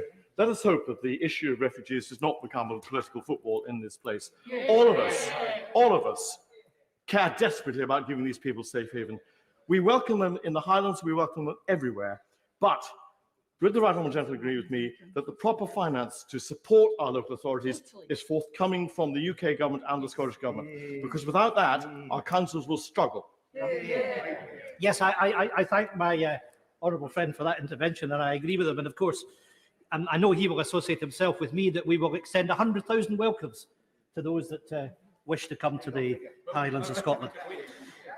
Mr. Speaker, we have called for a four-nation summit to integrate these efforts across the United Kingdom, and I hope that the Prime Minister will respond positively to that, and he can take the opportunity just now, if he wishes to do so, that he will meet with the devolved administrations to discuss this, and perhaps he can indicate that he's happy to do that. So we have it on the record that the Prime Minister is happy for a four-nation summit, and I'm grateful for that. Very grateful to my honourable friend for giving way. There's been much focus today on making sure that we offer sanctuary to people who are in Afghanistan at the moment. But just last night I was speaking to my Carmyle constituent, Mohammed Asif, who's originally from Afghanistan. He wants to make sure as well that we offer humanitarian protection to those who are already seeking asylum in the city of Glasgow. And the point that was made from the honourable member from Stoke-on-Trent North, yes, the city of Glasgow has done its fair share to welcome refugees, and we stand ready to do a lot more like that. But I've got to say to the honourable gentleman opposite that 30 refugees per parliamentary constituency is a paltry number he should be ashamed of. But look, at the end of the day, I think it's important that all of us do what we can. And let me commend Glasgow City Council, its MPs, its MSPs, but the people of Glasgow. The people of Glasgow that have done so much to welcome asylum seekers into their city. Mr. Speaker, we believe that the resettlement scheme should emulate and exceed the Syrian Vulnerable Persons Resettlement Scheme, but it must also be enacted and deployed much more quickly than was the case in Syria. Afghan refugees should not and could not wait for up to 5 years for safety. They need safe passage, and they need safe passage now. It should be open to Afghans who supported UK government-funded programmes and who work for the UK and other international organisations. It should have a minimum commitment of welcoming at least 35,000 to 40,000 Afghan refugees in the UK, in line with the population share of refugees welcomed from Syria. 3,000 of these Syrian refugees have now made Scotland their new home. They have contributed to our economy and to our communities. They were Syrians. They are now part of Scotland's story. They are our friends. They are our neighbours. It is only right that we can offer the same warmth and welcome to Afghan refugees facing the same dangerous and desperate situation. Mr. Speaker, this crisis has also shown into sharp focus the disaster of the overseas development cuts rammed through before the summer recess. And you know, when the Prime Minister talks about the increase in spending in Afghanistan, it still doesn't take us to the level of spending that was previously committed. These cuts to overseas aid were immoral and shameful before this humanitarian emergency. It is now a policy that is completely... Do I not listen? Do I not listen? I'm afraid the person that's not listening, and maybe is still on holiday, is the Foreign Secretary, because you haven't taken the spending back to the level when it was. That's the... No, you're not doubling it. And that just shows quite simply, the Foreign Secretary can't... We don't use you, as you well know, because I don't want to take responsibility, and you wouldn't expect me to. Ian Blackford. Certainly don't want to take responsibility for a Foreign Secretary that can't realise the facts of the matter, that you've taken spending to below what it previously was. And if you can't accept that, then I'm afraid the Foreign Secretary can't even count. Keep using you. You've got to come through me. I'm the chair, not the opposite, not the Foreign Secretary. It's me, Ian Blackford. Indeed, Mr. Speaker, I think it is important that the cuts to overseas aid in their entirety are now reversed. Mr. Speaker, I know he's trying to wind me up, but it really...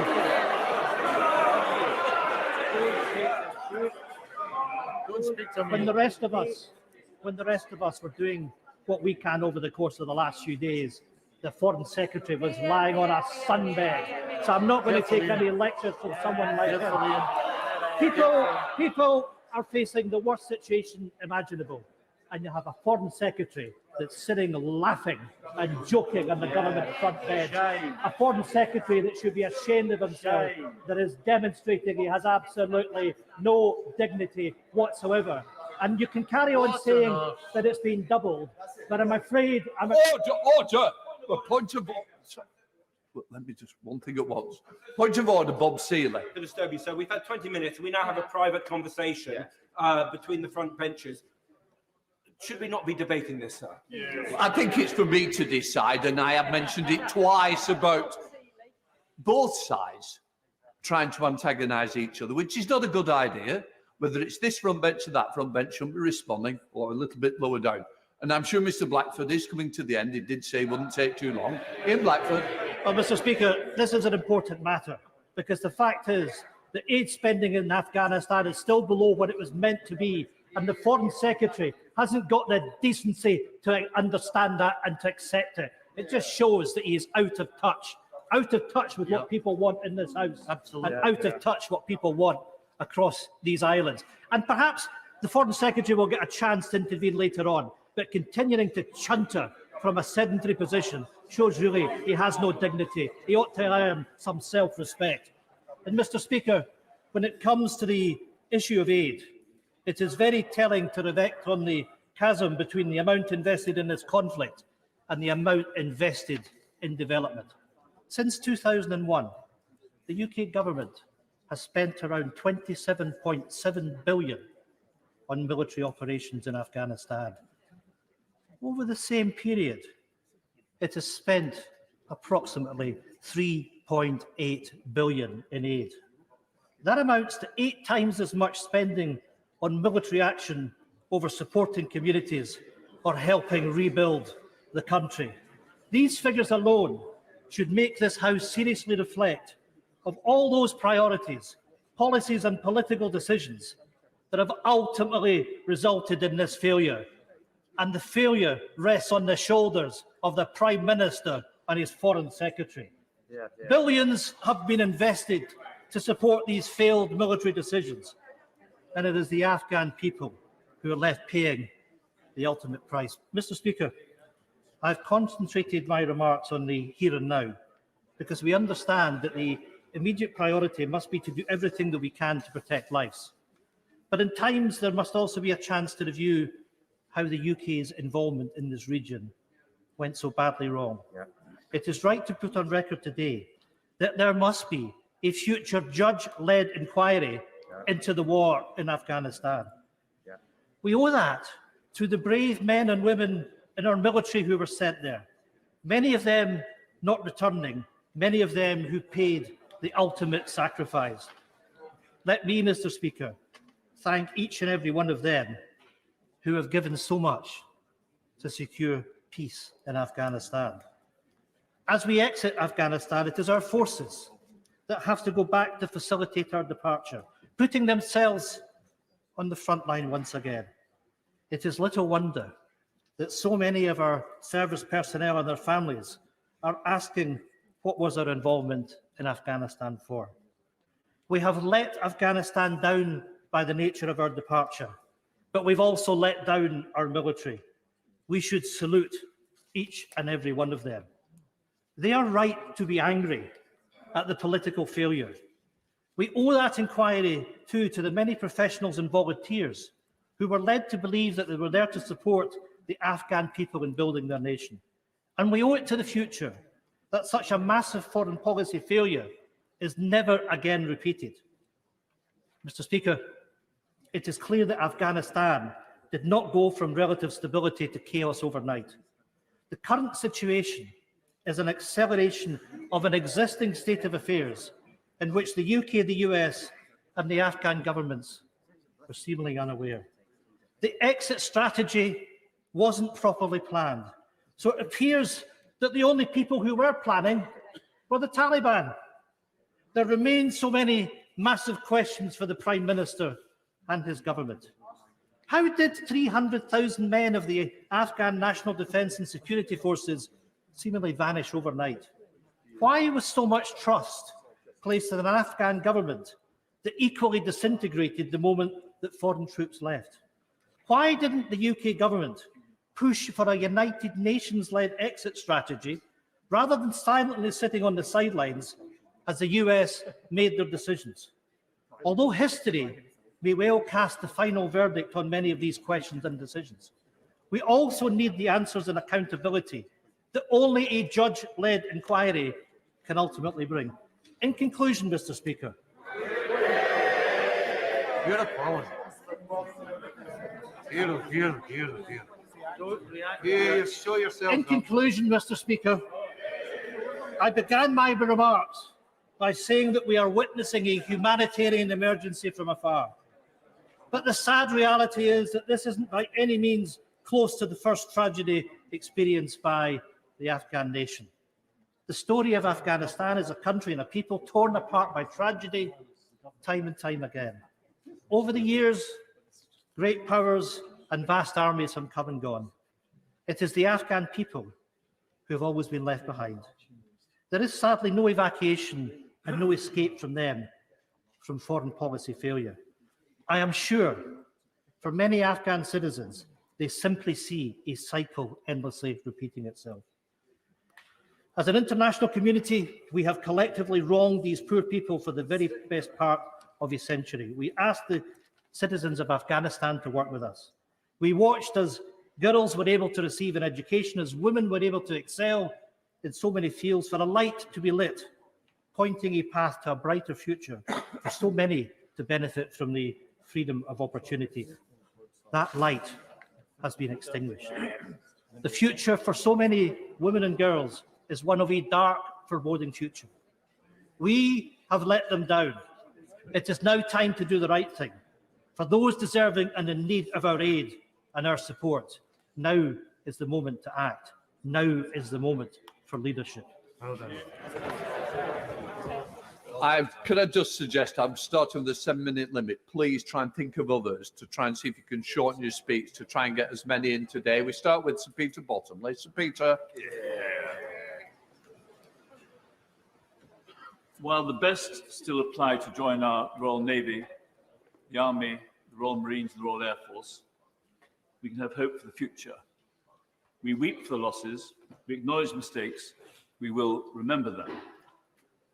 When I, like other MPs, visited our armed forces in Iraq, Afghanistan, Falklands and the former Yugoslavia, I was with ordinary people working together to achieve remarkable results of significance to us and often of life-saving importance to others.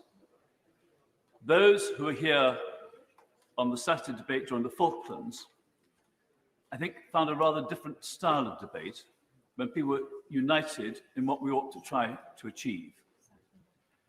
As Enoch Powell said, the reason to intervene in the Falklands not was guaranteed to succeed, but it was capable of success. That wouldn't have been the case if we were trying to resist, say, China taking Hong Kong. Our experience in Afghanistan in the 19th century and in the 20 years conflict has now come to an end will make people think whether what was aimed for in Afghanistan after the initial targets were achieved was going to have an end which could be happy or content.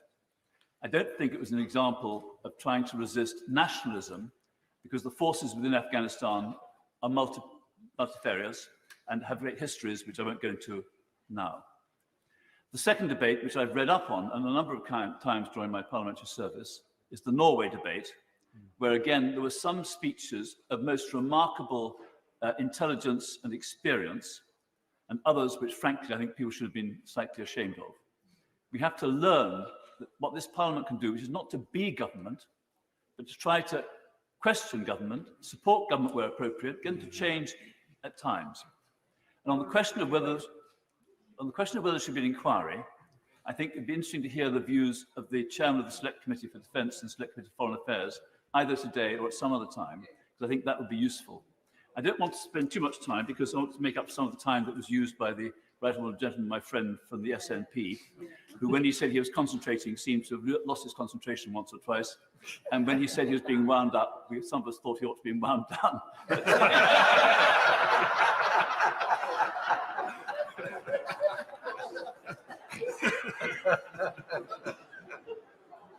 I think the key issue are obvious. What happens now, what is happening now, and then what lessons can be learned. But what is happening now, the reports given by ministers, both in this House and to members of Parliament across the chamber, are important and valuable. Please will those continue. What can happen will be determined in large part by those who are presently in command in Afghanistan. Whether they control Afghanistan is a separate issue. But I think that people may look back and say that the speed of transition in the end might have been better than the prolonged start to a civil war, but that's in the future. We can't judge that, and I'm not going to try to do that. I end by saying this. If we decide we're not going to get involved in world affairs, the world will be worse. If we decide we're going to have the capability to work with others when we can, and occasionally on our own, that's fine.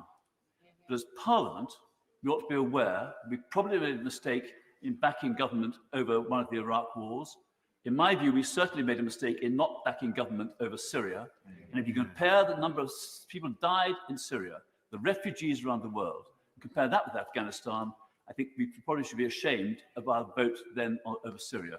Mr. Speaker, I stop now as an example to others. We come to Right Honourable Harriet Harman. and to strongly agree with what was said by the Leader of the Opposition, and to agree too with what was said by the Right Honourable Member for Maidenhead, who speaks with the experience of having served as Prime Minister, and particularly what she said about the threat of terrorism and the need to fully reinstate our aid budget, the issues for NATO, and the proud legacy of our troops. Mr. Speaker, we've all looked on in horror as the events in Afghanistan have unfolded, and I join everyone who's urging the Prime Minister and the Foreign Secretary to do everything they can to help UK nationals, including my constituents, who are stranded and in hiding in Kabul and desperately needing to get back home to the UK. And we urgently need to evacuate those who worked with us and feel thereby that they are vulnerable and to whom we have a moral obligation. The government is setting up a refugee resettlement programme, and I would urge the government to make a realistic and generous assessment of the scale of the need and to work with all those local authorities who want to play their part in giving a warm welcome to those who are fleeing. And they need to work, of course, with NATO countries and more widely on an international resettlement programme. But we need to think about those who can't or don't want to leave, particularly women and girls. When the Taliban were last in control, there were literally no girls in school.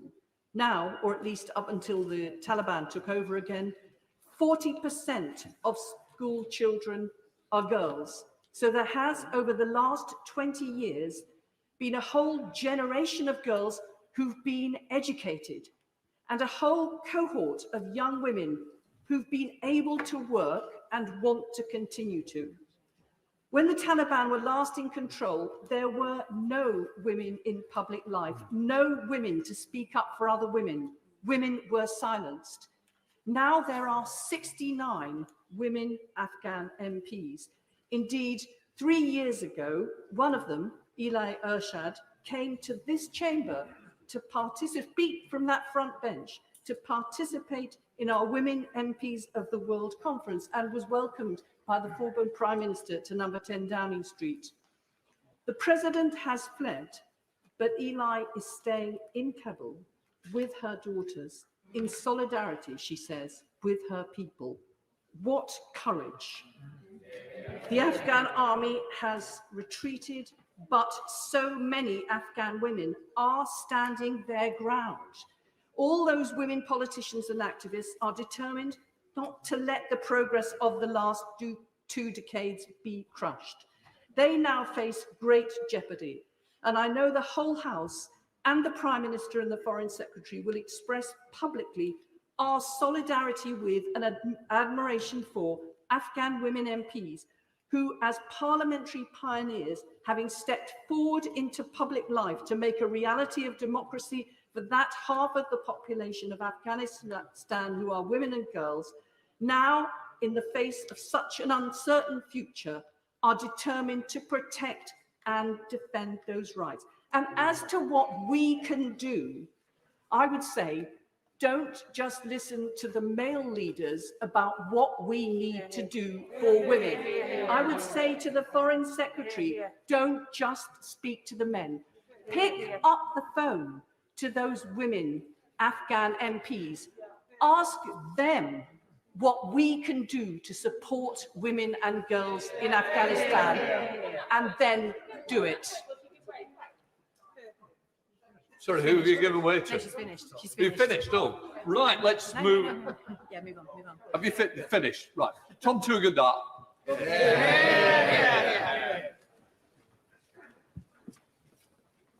Thank you, Mr. Speaker. Like many veterans, this last week has been one that has seen me struggle through anger and grief and rage, the feeling of abandonment of not just a country, but the sacrifice that my friends made. I've been to funerals from Poole to Dunblane. I've watched good men go into the earth, taking with them a part of me and a part of all of us. And this week has torn open some of those wounds, left them raw, left us all hurting. And I know it's not just soldiers. I know aid workers and diplomats who feel the same. I know journalists who've been the witnesses to our country in its heroic effort to save people from the most horrific fates. I know that we've all been struggling. And if this recall has done one thing, let me tell you now, Mr. Speaker, it's achieved one thing already. I've spoken to the Health Secretary, who's already made a commitment to do more for veterans' mental health. Yeah. This isn't just about us. The mission in Afghanistan wasn't a British mission, it was a NATO mission. It was a recognition that globalization has changed us all. The phone calls that I am still receiving, the text messages that I've been answering as I've been waiting, putting people in touch with our people in Afghanistan, reminds us that we are connected. We are connected still today, and Afghanistan is not a far country about which we know little. It is part of the main. That connection links us also to our European partners, to our European neighbours, and to our international friends. And so it is with great sadness that I now criticise one of them, because I was never prouder than when I was decorated by the 82nd Airborne after the capture of Musakala. It was a huge privilege to be recognised by such an extraordinary unit in combat. To see their commander-in-chief call into question the courage of men I fought with, to claim that they ran. It's shameful. Those who have never fought for the colours they fly should be careful about criticising those who have. Yeah. Because what we've done in these last few days is we've demonstrated that it's not armies that win wars. Armies can get tactical victories and operational victories that can hold a line. They can just about make room for peace, make room for people like us to talk, to compromise, to listen. It's nations that make war. Nations endure. Nations mobilize and muster. Nations determine and have patience. And here we've demonstrated, sadly, that we, the West, the United Kingdom, does not. Now, this is a harsh lesson for all of us. And if we're not careful, it could be a very, very difficult lesson for our allies. But it doesn't need to be. We can set out a vision, clearly articulated, for reinvigorating our European NATO partners, to make sure that we are not dependent on a single ally, on the decision of a single leader, but that we can work together with Japan and Australia, with France and Germany, with partners large and small, and make sure that we hold the line together. Because we know that patience wins. We know it because we have achieved it. We know it because we have delivered it. The Cold War was won with patience. Cyprus is at peace with patience. South Korea, with more than 10 times the number of troops that America had in Afghanistan, is prosperous through patience. So let's stop talking about forever wars. Let's recognize that forever peace is bought not cheaply, but hard, through determination and the will to endure. And that the tragedy of Afghanistan is that we're swapping that patient achievement for a second fire and a second war.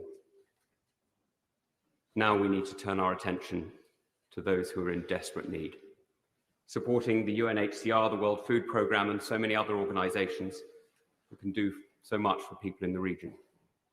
Yes, supporting refugees, of course I support refugees, though I'm not going to get into the political auction of numbers. We just need to get people out. So I leave with one image. In the year that I was privileged to be the advisor to the governor of Helmand, we opened girls' schools. And the joy it gave parents to see their little girls going to school was extraordinary, and I didn't understand it until I took my own daughter to school about a year ago. There was a lot of crying when she first went in, but I got over it and it went okay. And I would love to see that continue. But there is a second image I must leave you with, and it is a harder one. But I'm afraid it is one that I think we must all remember. Only for a minute. And I wonder if you could say a bit more about that second image. I'm very grateful to my friend who was watching the clock more than me. The second image is one that the forever war that has just reignited could lead to. It is the image of a man whose name I never knew, carrying a child who had died hours earlier, carrying this child into our firebase and begging for help. Now, there was nothing we could do. It was over. Because, Mr. Speaker, this is what defeat looks like. It's when you no longer have the choice as to how to help. This doesn't need to be defeat, but at the moment, damn well feels like it. Ed David. This is a very serious debate. It's a very emotive and a very important speech. We've got to recognise we've got to get through. Ed David. Mr. Speaker, it's a genuine honour to follow the member for Tunbridge and Malling. And can I thank him on behalf of the whole House and the whole country, not just for his powerful speech today, but for his service, the service of men and women in our armed forces who showed his courage in Afghanistan. And can I agree with him wholeheartedly that if we are going to look forward, we need to work with our international partners in Europe and across the world. We need to forge new relationships and not be over-dependent on one ally, however important and powerful that ally is. And the failure to do that, indeed, the backward steps that this government has taken in that regard in recent years, is one of the reasons why our nation is weaker today than it has been for far too long. And we are deeply proud of our armed forces, our diplomats and our aid workers who've done so much in Afghanistan. So it has been heartbreaking to listen to the families, particularly the 457 British soldiers who made the ultimate sacrifice, asking the question in the last few days, what was it all for? And to listen to veterans remembering their comrades, like Captain James Kyle, who made 2 tours of duty in Afghanistan, who said on Sunday, after years and years of incredibly hard work from remarkable armed services in the country, I don't know how I could ever look the parents of fallen soldiers in the eye and say that what they did was worth it. So I want to ask the Prime Minister today, will he look our injured veterans and the families of the fallen in the eye and tell them it was worth it, now after his foreign policy catastrophe? For Mr. Speaker, the American decision to withdraw wasn't just a mistake, it was an avoidable mistake. From President Trump's flawed deal with the Taliban to President Biden's decision to proceed, and to proceed in such a disastrous way. The human impact on the lives of millions of Afghans, especially women, especially refugees, is the most obvious and alarming consequence. The impact on global politics and on Britain's own national security will be so negative that I fear this mistake will impact the lives of millions around the world for years to come. Mr. Speaker, coalition forces were in Afghanistan for the protection and security of American and British people, just as much as for Afghans. And for well over 7 years, coalition forces have not been doing the vast bulk of the fighting. The Afghan army has. And so, like others, when I heard President Biden blame Afghans for not fighting for their country, I couldn't believe it. He showed no awareness that over 69,000 Afghan forces have been killed. But, Mr. Speaker, I can't hold President Biden to account in this House, but I can hold our own government to account. For our Prime Minister and his cabinet cannot escape their culpability for this disaster, for both the mistaken decision to withdraw and how that withdrawal has turned into such a catastrophe. From the Prime Minister's self-evident lack of influence and clout in Washington, to his negligent inability, yet again, to master his brief and plan properly for the withdrawal. Today's occupant of number 10 has become a national liability. And if the Prime Minister wants to dispel this growing view of him, let him answer the following questions. What role did the British government play in the negotiations with the Taliban that led to President Trump's flawed deal with them? Did the Prime Minister raise any concerns with President Biden about the wisdom of withdrawal from Afghanistan? And what impact, if he did he have in changing anything about President Biden's policy? Mr. Speaker, either Prime Minister has a close relationship with the US, but failed to exploit it, or he has no close relationship and nothing to put in his place. His foreign policy is, frankly, a total disaster. And when it comes to Britain's withdrawal planning, can the Prime Minister explain why he so misjudged the situation in Afghanistan that he told this House back on the 8th of July, and I quote, "I do not think the Taliban are capable of victory by military means." Mr. Speaker, this Prime Minister appears to have had no understanding of the security and defence situation in Afghanistan as recently as last month. Despite being warned in this House and elsewhere that the Taliban would move rapidly on Kabul, his failures, along with President Biden's, have led directly to the crisis unfolding before our eyes. Afghans who've risked everything to help our soldiers and aid workers, desperate now for our help to escape. Refugees fleeing in fear of their lives. Women and girls seeing their futures stolen. Mr. Speaker, last night's announcement the government is willing to take only 5,000 refugees in the next year utterly fails to respond to this crisis or to meet our obligations to so many Afghans. Finally, Mr. Speaker, there's a frightening failure to achieve the aim of this whole mission, the aim of keeping British people safe from international terrorists trained in Taliban Afghanistan. Where is the work-through strategy, internationally agreed, to prevent Afghanistan returning to the vector of terrorism it once was? Mr. Speaker, there isn't one. Despite the government having 18 months to prepare, this government has not prepared a counter-terrorism strategy with our allies. And I guess that's why this Prime Minister won't ever be able to look the families of the fallen in the eye. Tobias Selwood.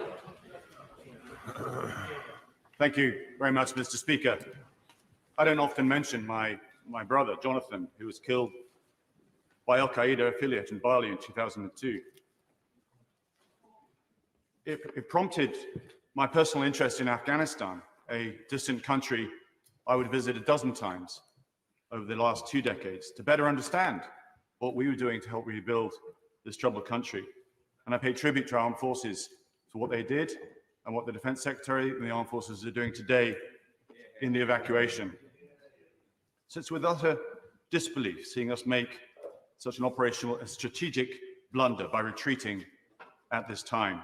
A decision that's already triggering a humanitarian disaster, a migrant crisis not seen since the Second World War, and a cultural change in rights to women, and once again, turning Afghanistan into a breeding ground for terrorism. I'm sorry there's no vote here today, because I believe the government would not have the support of the House. The Prime Minister is not in his place, but he says the future of Afghanistan is not written. Well, the future is very much more unpredictable because of our actions. And do not believe for a second that this will be a peaceful transition to the Taliban. It's not universally liked in the country. The Uzbeks and Tajiks warlords are regrouping as we speak. The Northern Alliance will reform once again, and a bloody, terrible civil war will unfold. I will. Does he have any advice for the government on how it could take action to try and prevent the recurrence of a terrorist threat under Taliban control? Well, this is my fear, that there will be an attack on the likes of 9/11 to bookend what happened 20 years ago, to show the futility of 20 years. We should never have left, and I'll come on to that in a second. Because after 20 years of effort, this is a humiliating strategic defeat for the West. The Taliban now control more of the territory today than they did before 9/11. Now, I was born in the United States. I'm a proud dual national and passionate about the Transatlantic Security Alliance. And prior to declaring his candidacy, I worked directly with President Biden on veterans' mental health issues. He was the keynote speaker at a veterans reception here in the House of Commons as my guest. So it gives me no joy to criticize the president and say the decision to withdraw, which he inherited but then chose to endorse, was absolutely the wrong call. Yes, 2 decades is a long time. It's been testing chapter for Afghanistan. So the US election promise to return troops was obviously a popular one, but it was a false narrative. Firstly, the notion that we gave the Afghans every opportunity over 20 years to progress, and the country can't be helped forever, so it's time to come home. That glosses over the hurdles, the own goals that we created after the invasion. We denied the Taliban a seat at the table back in 2001. They asked to attend the Bonn talks, but Donald Rumsfeld said no. So they crossed to the Pakistan border to rearm and regroup and retrain. How different the last 2 decades would have been had they been included. And secondly, the Afghan forces themselves. We didn't start training the Afghan forces until 2005, by which time the Taliban were already on the advance. And then finally, we imposed a Western model of governance, completely inappropriate for Afghanistan, where all the power was in Kabul. Completely wrong for a country where loyalty is on a tribal and local level. This is not to dismiss the mass corruption, the cronyism and the elitism that is rife across Afghanistan. But these schoolboy errors in stabilization hampered progress and made our mission harder. There's also the notion that we can't fight a war forever. We've not been fighting for the last 3 years. The US and the UK have not lost a single soldier, but we had a minimalist force there, enough assistance to give the Afghan forces the ability to contain the Taliban and, by extension, legitimacy to the Afghan government. The US have more personnel based in its embassy here than it had troops in Afghanistan before retreating. But both the US and the UK have long-term commitments across the world, which we forget about. Japan, Germany, Korea has already been mentioned.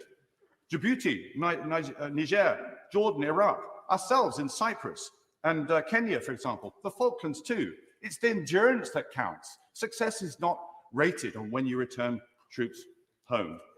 This presence offers assurance, it represents commitment, it bolsters regional stability, and it assists with building and strengthening the armed forces. This is exactly what we were doing in Afghanistan.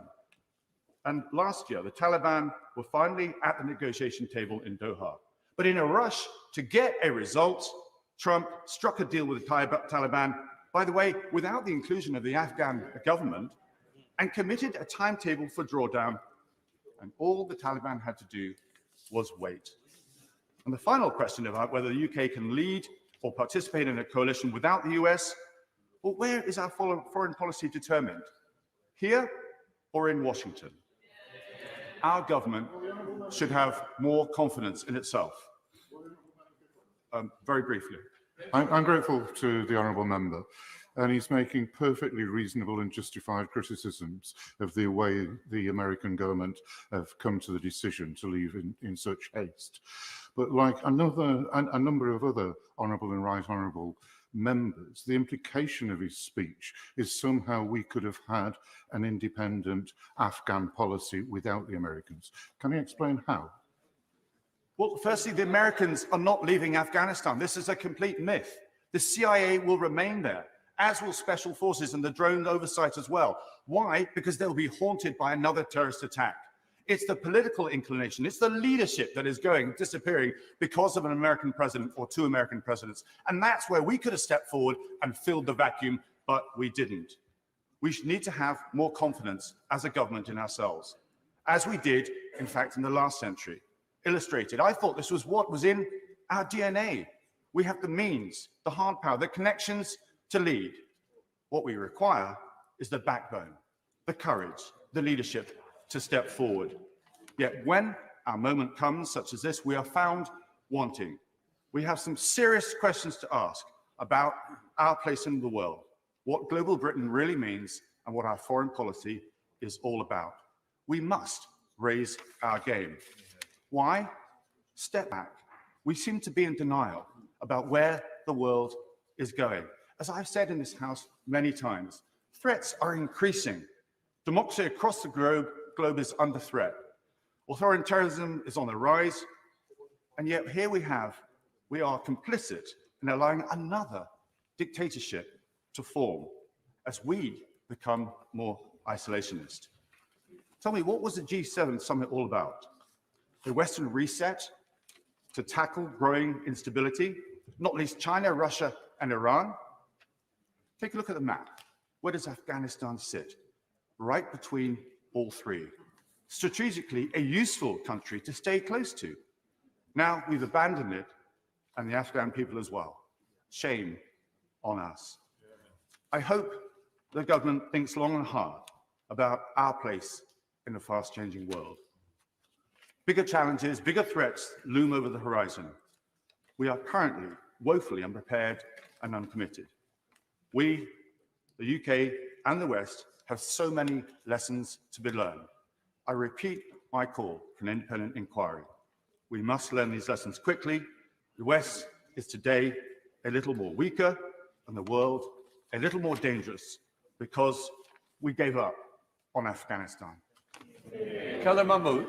Thank you, Mr. Speaker. Firstly, can I pay my respects to all those military personnel who've lost their lives, all those who are still under the trauma of mental health, all those who are still suffering from lifelong injuries that are sustained, and all those diplomats, all those journalists, and 69,000 Afghani soldiers who have lost their lives during the last 20 years. We went into 2001 into Afghanistan to say to the people, we're going to get rid of this military, this medieval regime, and we're going to bring you up to speed on what we believe your living standards, your education, and your living systems and styles should be. We promised all those women, that they could move forward. They could be judges. They could be politicians. They could be teachers. They could learn. They could do what we can do. They could do everything that they were to do. And that was the right thing to do, because they should be able to do that. But now, all those women, all those judges who wanted to put the system right in Afghanistan, will they still be able to do that? The Taliban is saying that we will treat everybody fairly, but under jurisprudence, Islamic jurisprudence. Does anybody understand what Islamic jurisprudence is? It's applied by individuals, Mr. Speaker. It's applied by those people that are in charge at that place.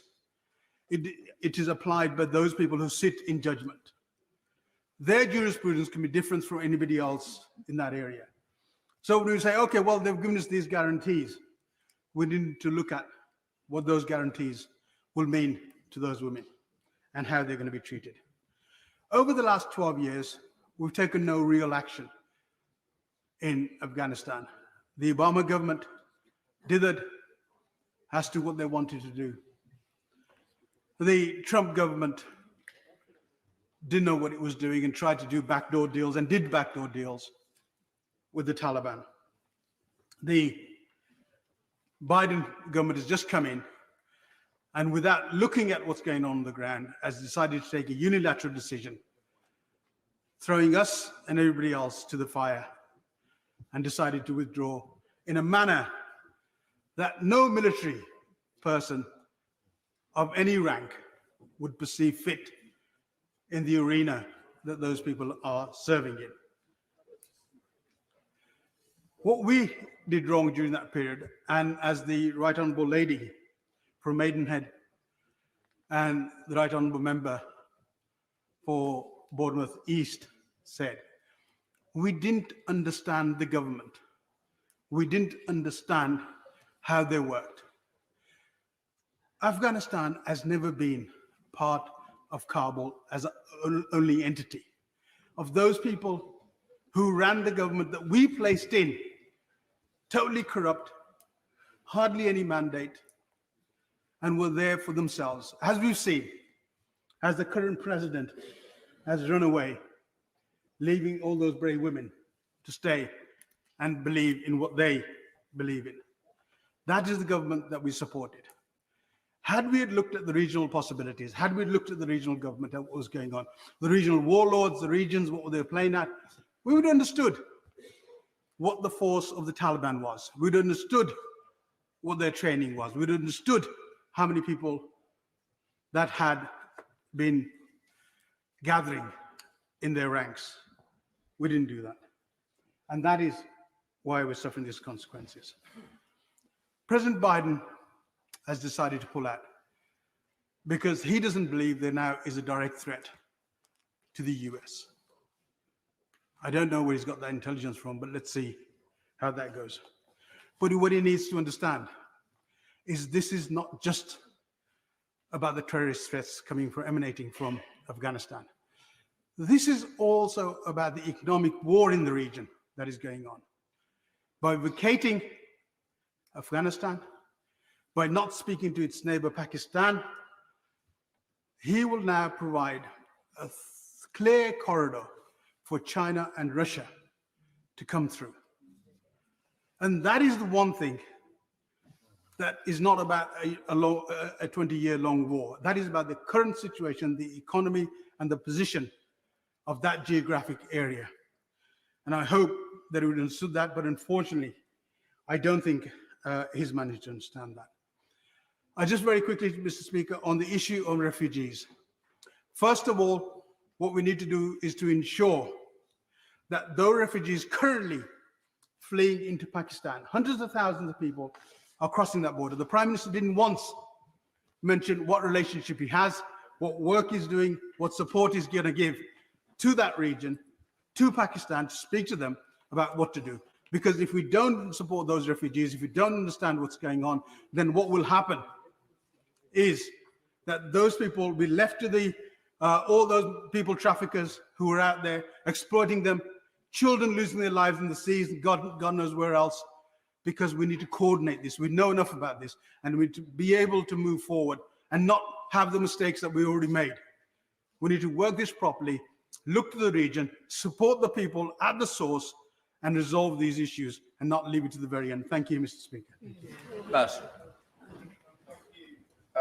Thank you very much, Mr. Speaker, and thank you for calling me in this debate. And I just want to make three really broad points about what has gone on over the last week. I want to talk about responsibility. I want to talk about this place's responsibility towards those who serve.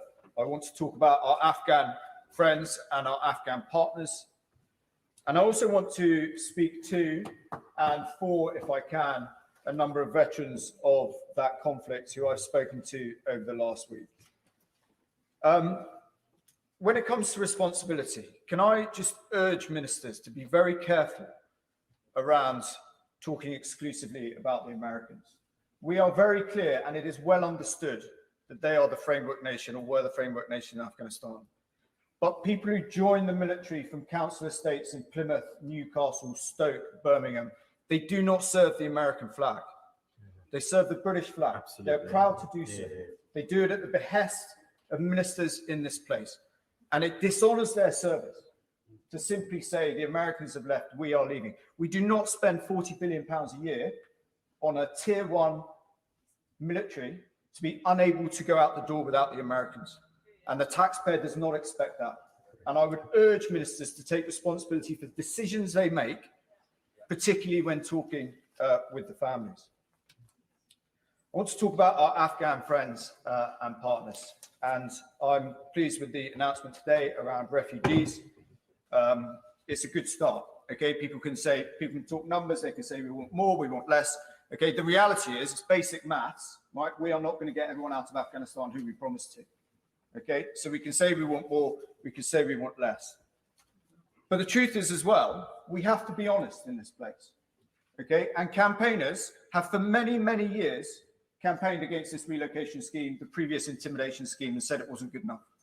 Okay, and ministers in this house have made decisions that has made it harder for them to come. So whilst I welcome this change today and our onward progression, let's not kid ourselves about what has happened in the past and treat those who are campaigning for these people who have no self-interest of their own with perhaps a little bit more respect than they currently get at the moment. But finally, I do want to speak to veterans and for veterans if I can. And it's clear to me in the last few days, and Help for Heroes put out something yesterday. Okay, these are new feelings. These are new feelings that we are not trained to deal with. We're not trained to lose, and we're not trained for ministers to, in a way, choose to be defeated by the Taliban. Was it all for nothing? Of course it wasn't for nothing, okay? And we have to get away from this narrative. You know, for a period of time, whether we like it or not, for a period of time, okay, Afghans, the average age in Afghanistan, 18 years old, they will have experienced a freedom and privileges that we enjoy here, and no one will ever take that away from them. And that's incredibly important. And what are we here to do if it's not to be good, honourable people and fight for the oppressed, to keep our families safe and live to a higher calling? And you did this over many years in some of the hardest conditions against as dark an enemy as this nation has ever faced. We often looked to our forefathers for inspiration. You emulated them. You did them proud, not in scale, but in the same amphitheatre. And you can be forever proud of what you did when the nation called. You played your role. You cannot control what is happening now. Remember that. What folk like me saw you do, the courage, the sacrifice, the humanity, will never die. And it has defined us as human beings. You did that. Nobody will ever take that away. I will never forget you. And every day the sun comes up, I will make sure this place and this country never forgets you and your sacrifice on the altar of this nation's continuing freedom. The government must now step up and support this group of bereaved families and veterans. We are going to see a bow wave of mental health challenges. We're not trained to cope with the feelings we have now. I've done everything I possibly could to support all the brilliant staff in the MOD, the Office of Veterans Affairs, the NHS, who work tirelessly supporting veterans up and down this country. But I must say to the House with a heavy heart, the Prime Minister has consistently failed to honour what he said he would do when he was trying to become Prime Minister. The Prime Minister must not wriggle out of his commitments on this issue. The Office of Veterans Affairs is nothing like it was designed to be, and he knows that. The paltry £5 million funding slashed after less than a year. The lack of staff, not even an office to work from.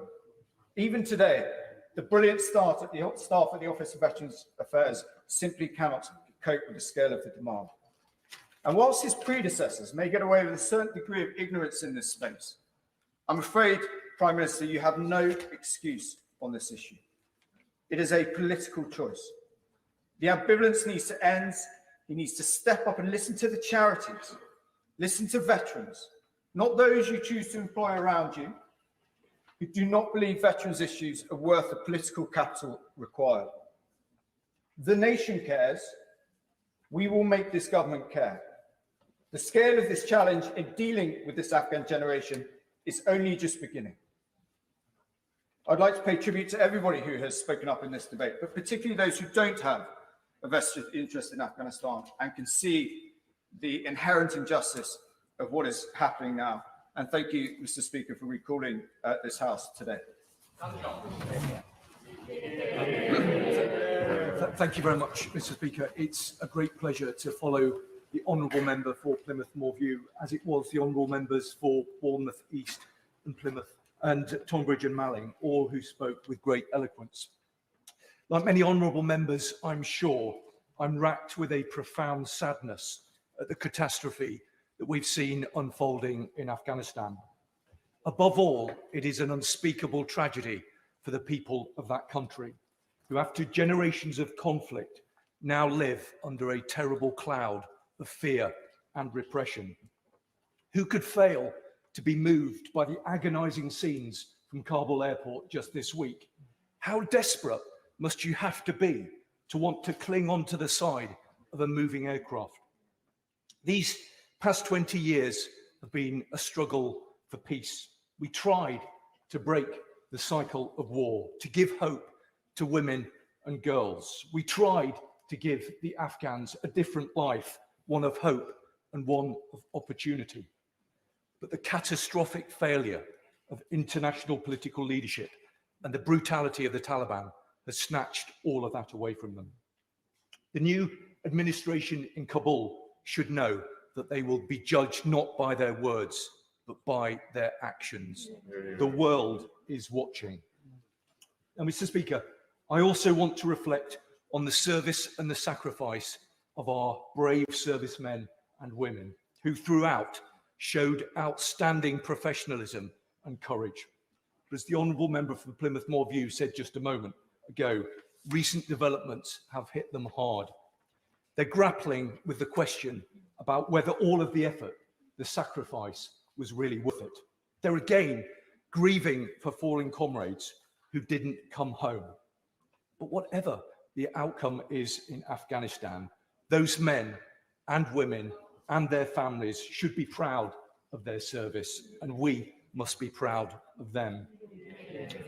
Now, many of us who served in Afghanistan have a deep bond of affection for the Afghan people. And I had the honour of serving alongside them in Helmand. We trained together, fought together, and in some cases, we died together. They were our brothers in arms. But I shudder to think where those men are now. Many will be dead. Others, I know, now consider themselves to be dead men walking. Where were we in their hour of need? We were nowhere. And that is shameful. And it will have a very long-lasting impact on Britain's reputation right around the world. I will give way to my honourable friend, fellow litigator, is absolutely right in his description of the Afghan armed forces. Will he add to his comments now that many of them are more heroic and better soldiers than they give them credit for around the world? Be grateful to the right honourable gentleman, as I always am. I completely agree with the point he made. It was particularly distasteful and dishonouring of President Biden to make reference to the lack of courage and commitment by those Afghan soldiers who've served with such bravery and distinction. I think we have to be pragmatic, and I think at this difficult point, we have to think about what our next move is going to be. And we should understand that the character of our country is defined, for better or for worse, by moments like this. We should also understand that we are facing a moral and humanitarian crisis of enormous proportions. And the response from the international community and from the British government needs to meet the magnitude of the moment.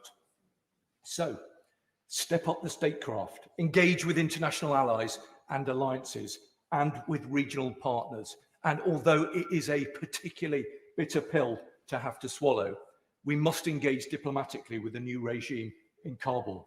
It is in our cold-headed national interest to do so, because right now our armed forces are deployed on an operation to recover UK nationals and other entitled personnel. It's in their interests that we engage to try and ensure the safe passage of those wanting to leave. But we also know that many, many more will want to get out. And with our allies, we need to work to establish safe routes to get them to safety. We must show compassion and genuine generosity to refugees whilst accelerating and expanding the Arab scheme to support those who supported us. We also need to defend the hard-won progress over the past 20 years or so.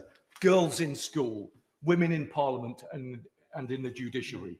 We must ensure that Afghanistan does not slide back to where it was pre-9/11. And then, when the dust settles, we need to look at what went wrong and learn the lessons of this failure.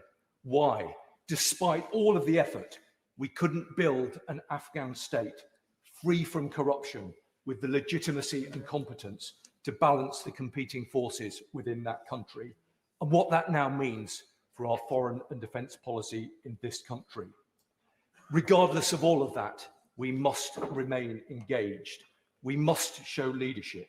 We must use whatever influence we have to try and make things better. That's in our own national interest. It's in line with our values, and it's the right thing to do. We owe that to the people of Afghanistan, and we owe that to ourselves. Alicia Cairns. It has been said that there are decades when nothing happens and weeks when decades pass, and what we are seeing in Afghanistan this week is decades and will shape the rest of my lifetime and many of ours in this room. This is a wholly preventable tragedy, Mr. Speaker, and I and many colleagues around me are so very, very angry. Our government called for NATO allies to help us build a new coalition in Afghanistan to prevent the Taliban recapturing, and we were let down. Only Turkey was willing to stand alongside us because they know what a failed state looks like. They have seen the refugees they support. They have seen the terrorists on their doorstep. They have seen the conflict and the suffering. And it is bitterly disappointing. And there is much we must learn from this. Because the UK could not have saved all these lives on our own. And multilateral collective responsibility should mean something. And too often today, I believe that it doesn't. Now, I've spent the last few days listening to our veterans, many of whom live in Rutland and Melton. And I would like to say to them now, and many of us in this place will never truly understand the scars you carry, and we will never understand all you encountered. But all of you have left me with one request: get the people out. And that is what I have been fighting for the last few days, along with so many of my colleagues in this place. The veterans, the interpreters who supported families and identified IEDs, the female journalists fighting for their lives who've already had mines blow up their stations, and those who negotiated for their fellow Afghans against the Taliban.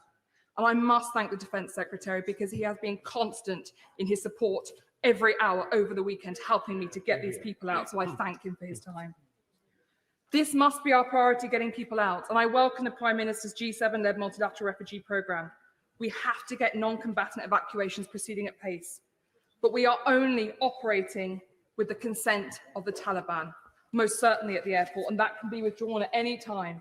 So my primary concern is those safe routes to the airport. The air bridge must be operational at all times, and we must negotiate departures from not just Kabul. Land convoys must be considered humanitarian corridors. Once we get these people out, we must ensure that refugee families are welcome to our country so they can build the lives they never asked for. The kindness of the British people is great, and Melton Borough Council and Harbour District Council have both stepped up already to the plate and said they would like to take as many refugees as they can. The MOD is working with me to identify housing stock from the MOD in Rutland and across the constituency of Rutland and Melton. But I call for the government to consider creating an initiative that allows British nationals to open their homes, their spare bedrooms, their second homes to these Afghans, similar to the private sponsorship route that already exists, because the British people want to step up and help. But beyond the immediate life-saving operations, there is much we must talk about. First, the British government and the international community must recognise that the withdrawal is emblematic of a changing American posture. The comments we have seen over the last few days have rattled me to my core. And yes, you are not meant to speak ill of your friends and allies, but in this case, we have no alternative but to call out the comments against our Afghan allies. The views of European allies like the UK may no longer hold the same sway in Washington as they have under this presidency. And that means we must take greater responsibility for our defence around the world. And global Britain means we must act autonomously but through multilaterals on the world stage with other partners. And we must convince our NATO allies that we can all stand together without the Americans. Yes, they bring the kit. Yes, they bring the money. Yes, they bring the numbers. But this is something we can and must do. We must shift from this model of being overly reliant on the US. Thirdly, we must fix our broken international system because it is not saving lives. The UN has failed to enable a political solution. There is no meaningful method or tactics to prevent the worst excesses of the Taliban, and the system is being undermined by hostile money flooding fragile states. And there are hostile states sitting on the human rights and women's councils of all of those organisations of the multilateral world. And it is our duty as the UK to fix the international system because we can do it. I have sat at the negotiating tables. It is the UK that brings countries together behind the scenes. It is the UK that provides the bureaucracy and systems that allow coalitions to be effective. We must recognise our unique expertise and step up. We must also look hard at our strategic goals in South Asia because China is most certainly doing that. Their goals are securing influence against Pakistan, stripping minerals, and creating an alternative, superior diplomatic track. Their plunder diplomacy is well underway, and they're using the situation to threaten Taiwan already, saying, look what the Americans will do. They will leave you. By recognizing the Taliban, China has taken the first step towards creating an alternative international mechanism, where the gravitational shift is towards them, and we must stand strong against this.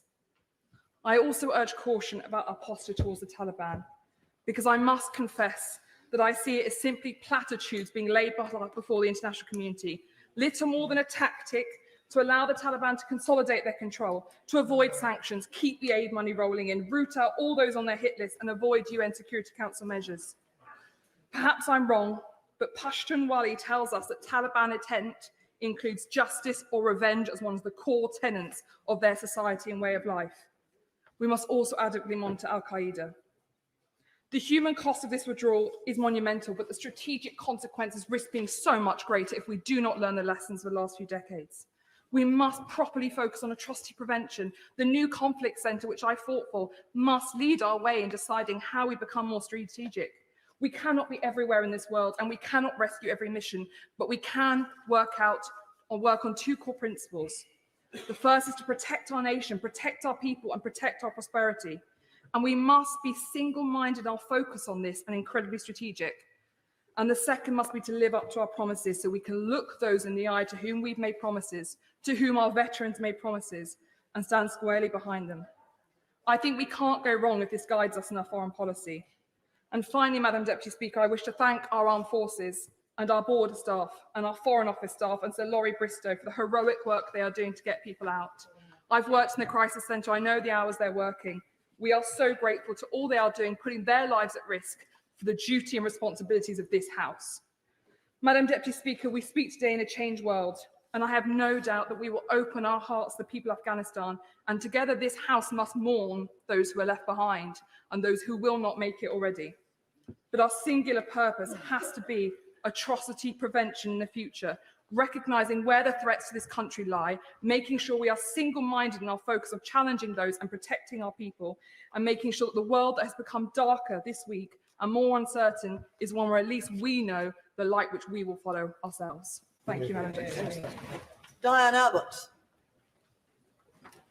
Thank you very much, Madam Deputy Speaker. We in this House have all seen, and our constituents have all seen, the chaos and the speed of the Taliban takeover. And one of the questions we have to address today and in days to come is how did it happen and what lessons are to be learned? But the points I wanted to make this afternoon were about the people that, as a British people, we cannot let down.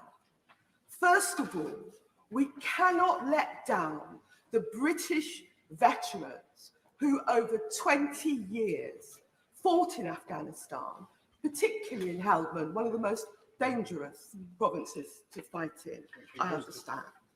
And I can do no better than quote Jack Cummings, who's been quoted in recent days. He's a former British soldier who lost both legs. On August the 14th, 2010, searching for improvised explosive devices in Afghanistan. And he said a few simple sentences, but they're worth repeating. He said, "Was it worth it?" And he replied to his own question, "Probably not." He asked, "Did I lose my legs for nothing?" And he replied to his own question, "Looks like it." And then finally he said, "Did my mates die in vain?" And he replied to his own question, "Yep." We as a House of Commons, we as a Parliament should not, cannot let down Jack Cummings and those 457 British soldiers that died in Afghanistan. So this debate, which we're having this afternoon, we are going to have to continue as a Parliament to understand the lessons to be learned from what is happening to Afghanistan at the present time. The other people we can't let down are the people of Afghanistan. The people of Afghanistan. We know how many of them have died, and we know that even as we speak today, there are women and girls in their homes or hiding or running away who are frightened for their future, even frightened for their prospects, frightened for their lives under this Taliban regime. And with everything we do, with the political solution, with the debate, with discussion, with the talk with NATO allies, we have to have the future for these Afghanistan women and girls at the center of what we are talking about and what we are trying to do. Because in this past 20 years, it's not just that 457 British veterans died, so that's very tragic, and that's why I mentioned it. But we gave these women and girls hope. We gave these women and girls hope of a better future. We gave these women and girls hope of the prospects that women and girls all over the world, including here in Britain, have. And we cannot just sit back and have them see that hope snatched away.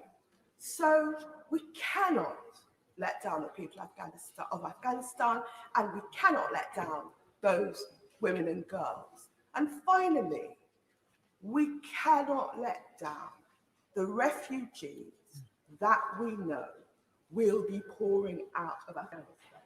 Now, the debate on refugees in the British Parliament is sometimes a little complex, sometimes a little difficult. Sometimes people have more to say about the burden of refugees than our moral responsibility to refugees.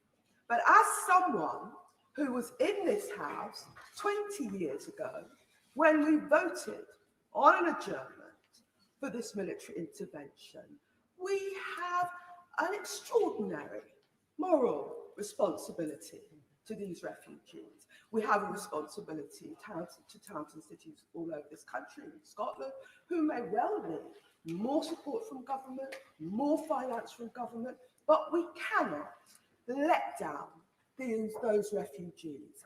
Our political and moral responsibility is too great. So it's been tragic to see the chaos of the Taliban takeover. But if we do the right thing by our veterans, the right thing by the Afghan people, and the right thing by refugees, we can at least, as a country, know that we have followed on from the initiative we took 20 years ago to intervene in that region in order to bear down on terrorism and disorder. I didn't vote for the intervention in Afghanistan 20 years ago. I'm afraid it was foreseeable that it would end like this. But it is not inevitable that we as a country, that this as a parliament, will not do the right thing. So I urge colleagues on both sides of the House to address the important issue being raised today so we can go forward in pride and in confidence of our own understanding of our moral responsibility. Dr. Julian Lewis. Thank you, Madam Deputy Speaker. In his speech of self-justification after the collapse of Kabul, President Biden reduced a complex military issue to only two stark alternatives. It was a gross oversimplification for him to pose a devil's dilemma between either a massive troop surge on a never-ending basis or a ruthless, chaotic, and dishonorable departure. Ruthless because people who trusted NATO will pay a terrible price. Chaotic because of a lack of foresight to plan an orderly and properly protected departure.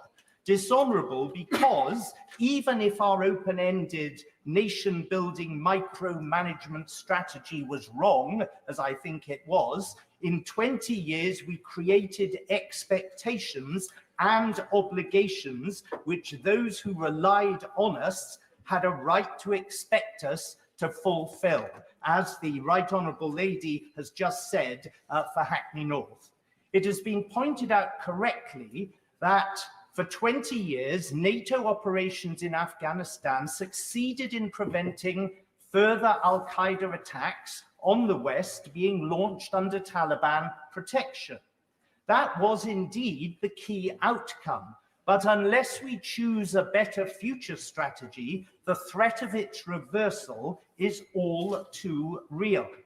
Not only may sanctuary again be offered on Afghan soil to lethal international terrorists, but other Islamist states may also decide to follow suit. So how should we have handled a country like Afghanistan when it served as a base and a launch pad for al-Qaeda? And how should we deal with such situations in the future? Now, Madam Deputy Speaker, these are my personal views on a defence issue unrelated to the work of the ISC on intelligence and security. But for the past 10 years, much often to the dismay of my parliamentary colleagues, both inside this chamber and outside, I've argued that a form of containment rather than counterinsurgency is the only practical answer to international terrorist movements sheltered and sponsored by rogue regimes like the Taliban. Containment, as older colleagues will remember, was the policy which held the Soviet Union in check throughout the Cold War until its empire imploded and its ideology was discredited. Islamist extremism has a subversive reach similar to that of revolutionary communism, and our task is to keep them at bay until they collapse completely or evolve into tolerant or at least tolerable alternative doctrines. In Afghanistan, the task of overthrowing the Taliban and driving al-Qaeda into exile was quickly accomplished in 2001. And at that point, NATO arrived at a fork in the road.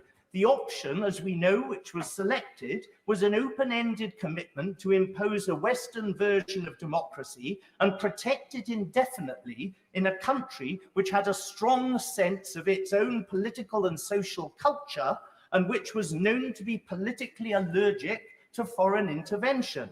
Yet there was another option available to Western strategists in response to the 9/11 attacks. Having achieved our immediate objectives of putting al-Qaeda to flight and punishing the Taliban, we should have announced that we were completely removing our forces, but would promptly return by land and air to repeat the process if international terrorist groups were again detected in Afghanistan. When the Taliban regain full territorial control, they will lose their shield of invisibility. If they then choose to pose or facilitate a renewed threat, a terrorist threat to Western security, they should expect both their leadership and their military capability to be hit hard by our mobile land and air forces. That cycle would be repeated until the threat was removed, but we should not and would not allow our forces to be sucked in again. And I will. Most grateful to my right honourable friend giving way. He makes some very important points. And has the game changed slightly, though, from the position he lays, that with the immediate recognition by China and Russia of the Taliban government, being permanent members of the Security Council may make it very difficult to get any UN-led action in the way that my right honourable friend describes? My honourable friend is absolutely right, but of course, this was a NATO intervention, and it is to NATO that we have to look when serious threats to international security, particularly affecting Western interests, are concerned. But the point about this is its flexibility, because Al-Qaeda itself is very flexible. And an active containment policy of this sort can track and match the flexibility of the terrorists. Such a policy depends upon the maintenance of integrated and highly mobile land forces pre-positioned in regional strategic base and bridgehead areas, SBBAs. I will, okay. Grateful. In his capacity as chairman of the Intelligence and Security Committee of this House, given what he's just said, it does require for that strategy to be successful, excellent intelligence and a good analysis of it so ministers can make sound decisions. In this case, I fear that hasn't been the case. Does his committee have any plans to investigate the intelligence failures that have taken place in this case so that we can deliver the strategy he's so excellently setting out?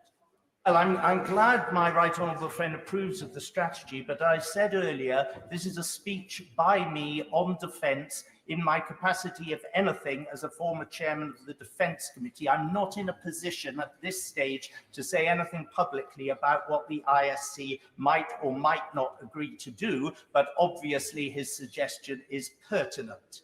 So the point about strategic base and bridgehead areas is that they contain integrated forces which are ready to strike, then to withdraw, then to strike again whenever and wherever needed. In Afghanistan, or in any other susceptible state which becomes what our Defence Secretary and now our Prime Minister have rightly described as breeding grounds for Al-Qaeda or similar international terrorist groups, proportionate military initiatives would be taken and interventions made without undue logistical complexity and without getting sucked in to full-scale counterinsurgency campaigning in the host countries whilst the terrorists redirect their efforts to neighbouring countries, leaving us mired in the original countries from which they operate.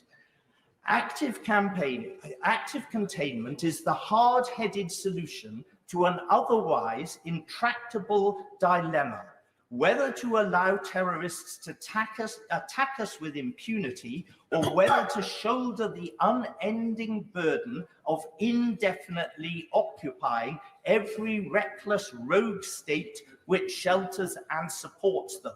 So it's okay for people to say, well, this is over, there's no way, we're not going back into Afghanistan. I don't want to be here in years or months to come when there has been another spectacular Al-Qaeda type of attack on a Western country and people are looking around once again for a strategy if we are in a situation, as it seems that we are, when the President of the United States can only see total withdrawal on one side or endless commitment on the other. There is a flexible middle way, and it is an adaptation of the way in which we successfully saw off our Cold War confrontation. It worked then in a very different context. It would work now in this context too. There are obviously a great many colleagues who are trying to catch my eye. So after the next contribution, I will have to reduce the time limit to 5 minutes. Sir Geoffrey Donaldson. Thank you, Madam Deputy Speaker. And today, as we look on at the situation in Afghanistan, we think first and foremost of the plight of the people of that beleaguered country. And I have to say, Madam Deputy Speaker, it is my view that today is not a day for political point scoring. It is a day for this House to reflect on what we need to do as a Parliament and a government to respond to this crisis. And whilst people have made valid points in this debate, and I respect that, I think that the people in Afghanistan, the people who are in desperation at Kabul airport, don't want to hear our point scoring. They want to know what we're going to do to help them. And that is what we must turn our mind to. Madam Deputy Speaker, I also want to pay tribute today as have other right honourable members, to our brave servicemen and women and others who have served our countries, and to those in particular who have sacrificed their lives in Afghanistan. And I want to recall in particular the 9 service personnel from Northern Ireland who gave their lives in Afghanistan during operations there. And I am going to name those individuals because I think it is worthy that we remember who these people are and their families at this time. Channing Day, a young woman killed in action from Cumber in County Down.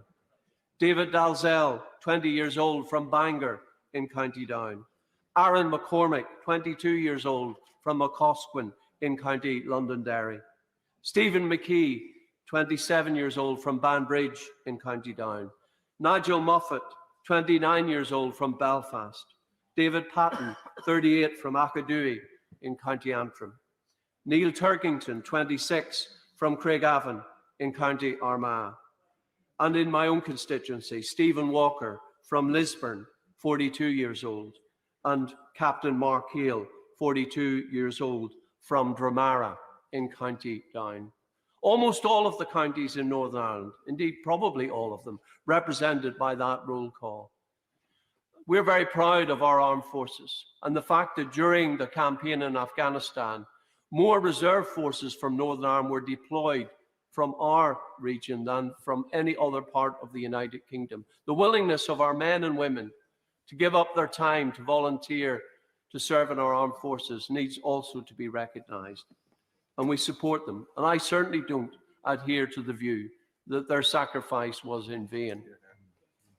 And we applaud what they have done, even though now we look upon political failure in Afghanistan. We need to learn the lessons from that, Madam Deputy Speaker.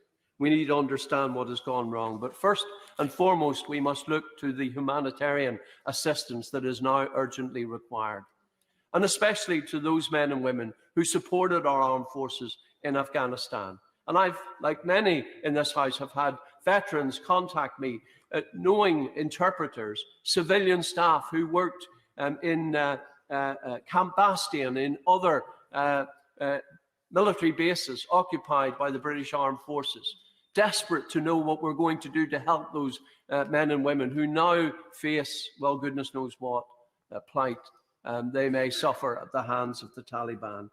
We need to step up now. As they stepped up for us during this war in Afghanistan, we now must step up for them and offer them sanctuary, these courageous people and their families. We need also to consider, Madam Deputy Speaker, the plight of religious minorities, to which my honourable friend, the member for Northampton, referred earlier, including Christians who now face massive persecution in Afghanistan. Afghanistan is ranked only second to North Korea in terms of its levels of religious persecution against Christians and others. And we must not lose sight of that in the midst of all of this. And then, of course, there is the threat of international terrorism, the reason why we entered Afghanistan in the first place. And the Prime Minister is right. We must now take all reasonable steps to ensure that Afghanistan once again does not become a location for the training of extremist terrorists, a base from which to launch attacks on the Western world. We must ensure that our intelligence capacity is enhanced. And I look on, Madam Deputy Speaker, with some degree of trepidation when I consider some of the intelligence failures we've witnessed in recent times. We must do more to resource our intelligence services to ensure that we know and understand what is happening in Afghanistan, and in particular in relation to the Taliban and their links to extremist Islam and the potential for international terrorism, to now have a safe haven from which to operate. And my final point, Madam Deputy Speaker, is on overseas aid.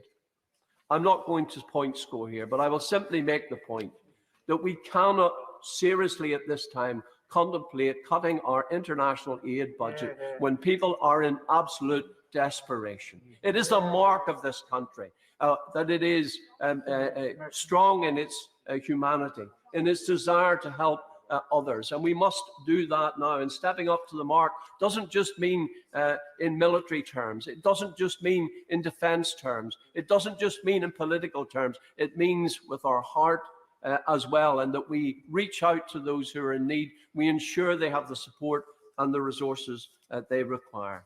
Madam Deputy Speaker, yes, there will be time to look at what went wrong here. There will be a time, perhaps, for political recrimination.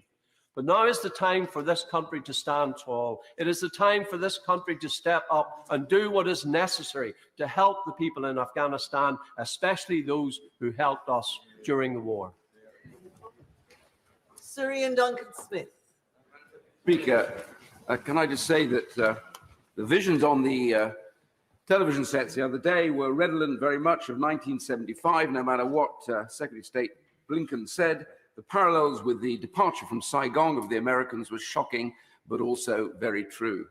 The reality for us is that the point I want to make is that the way we withdraw matters almost as much as the decision to withdraw from Afghanistan. I want to come back to that in a second. The chaotic, ghastly departure, the way that people were falling off the aircraft in their determination to get away and the helicopter shipping people out, says terrible things about the values that we hold and those who we wish to protect. So this is a shame on all of us, not just America, but also the whole of NATO and here for us in this House. The fact is that we know that US support for the military in Afghanistan had evaporated, and there was pressures to leave. But the US was a better way, because the US non-partisan Afghan study group came forward and said that actually over the last 18 months, the US had suffered no casualties at all. They'd withdrawn directly from the front line, and the UK the same. But we were giving support, help, and aid to those who were in the front line, the 70,000 that died who were members of the Afghan forces, whom we should be incredibly proud of today. On that point, indeed. Very briefly, the Prime Minister reminded the House the Afghans lost 70,000 men who we helped to train and fought alongside. Even though they were not paid, some of them for many months, because of endemic corruption in Kabul. Does my right honourable friend agree, therefore, to imply, as some have, that they basically ran away, when for 10 years and more they've done precisely the opposite, is basically shameful? It is no question, it is an infamous statement to make. These men and women had lost their lives in trying to uphold what we had brought to Afghanistan, and we should be proud of them. And I do say to the American president, even though the government is perhaps reluctant to say this, and even the opposition leadership, I say to the American president, you have no right to use excuses and base them on people who have lost their lives and done so bravely. The withdrawal of the air support was critical at that moment. The moment that went, the Taliban got a green light and they knew they were going to go in, and these Afghan forces could not be supported. That was a critical decision. It was done in a hurry, and it was wrong. And the reality is, as I was saying earlier on, the Afghan study group said that there was no need for this precipitative departure in America. They could have kept a number of forces there at a much lower cost, supporting those in the front line, and we could have supported them doing this. And I asked my right honourable friend who gets up later on, did we at any stage demand that the US government review their decision Did we say to them this was wrong? Did we say we must find a way to support what we have started in Afghanistan? And I say really the point that I want to make here is because it's not just, and I'm proud about what our troops achieved, and I know they will feel deserted at this point. And I didn't serve there, but I've served in Northern Ireland. I know what the feeling is. But I say those who died today rise in glory because they gave something to the Afghans, which is what we call hope. But we must find a way that it is not dashed. And the truth is, the big sad truth is that, sorry, I give way. Grateful. On that point of hope, that 45-year-old woman in Kabul on Sunday who spent 20 years being oppressed and having access to education reduced, has spent 20 years with good fortune raising a family with women and girls, and is now facing that, all of that being taken away. Would he agree with me that we need to offer her hope as well? We do. The problem is that we've pulled out, and the Americans have pulled out.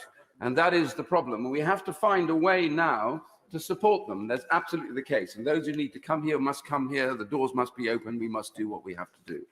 But the problem I have now is that the West, upholding democracy, the rule of law, and human rights, is in retreat. We have now opened the door to the Chinese and the Russians, who, by the way, kept their embassies open throughout the whole of this, fully staffed, with permission from the Taliban. You see the Chinese Minister for Foreign Affairs now meeting the Taliban. They have now recognized the Taliban. So what are we dealing with here? Taiwan. Let me just read what the mouthpiece of the Chinese government said, the Global Times. They said yesterday, from what has happened in Afghanistan, those in Taiwan should perceive that once a war breaks out in the Straits, the island's defense will collapse in hours and the US military won't come to help. That would have gone out under President Xi's directive. They know what they're dealing with. Their belief now is we will not stand up for freedom. We will not stand up for democracy. And we have encouraged those, the totalitarian states and those terrible oppressive states that we know of, we have encouraged them to believe that we are in full retreat. After Saigon, America left the global stage for a decade, and there was terrible consequences. Iran and everywhere else. We cannot allow that to happen again. I criticized America for this, but I know also they are our greatest and best allies and best hope of freedom. We need to bring them back. That is the job of the British government, is now to bring the Americans back to realize their commitment. Let me just quote what John Kennedy said all those years ago. He said, "Let every nation know, whether it wishes us well or ill, that we shall pay any price, bear any burden, meet any hardship, support any friend, oppose any foe, to assure the survival and the success of liberty." That is what should enshrine our purpose. The concept of democracy and human rights is a delicate flower. It is not the natural state of being unless you defend it. And we must defend it wherever it is. Yes, there are costs. There is a better way in Afghanistan. But what we have done in this chaotic rush, despicable retreat from Kabul, is to hearten and to embolden those who would bring it down. I remind the House that President Reagan, when pressed about this, and I hope the US listens to this particular one, he said, "Freedom is never more than a generation away from extinction. It must be fought for." We in this House take these liberties for granted. We must speak out. America must come back, and we must send a signal immediately that we are not going to give way, that the totalitarian states of China and Russia cannot win in the end, that Islamic extremism cannot be found a bolt hole. Yes, we want to say Taliban must step up, but what will we do about it? Now we have to put means behind words. This House must make that happen.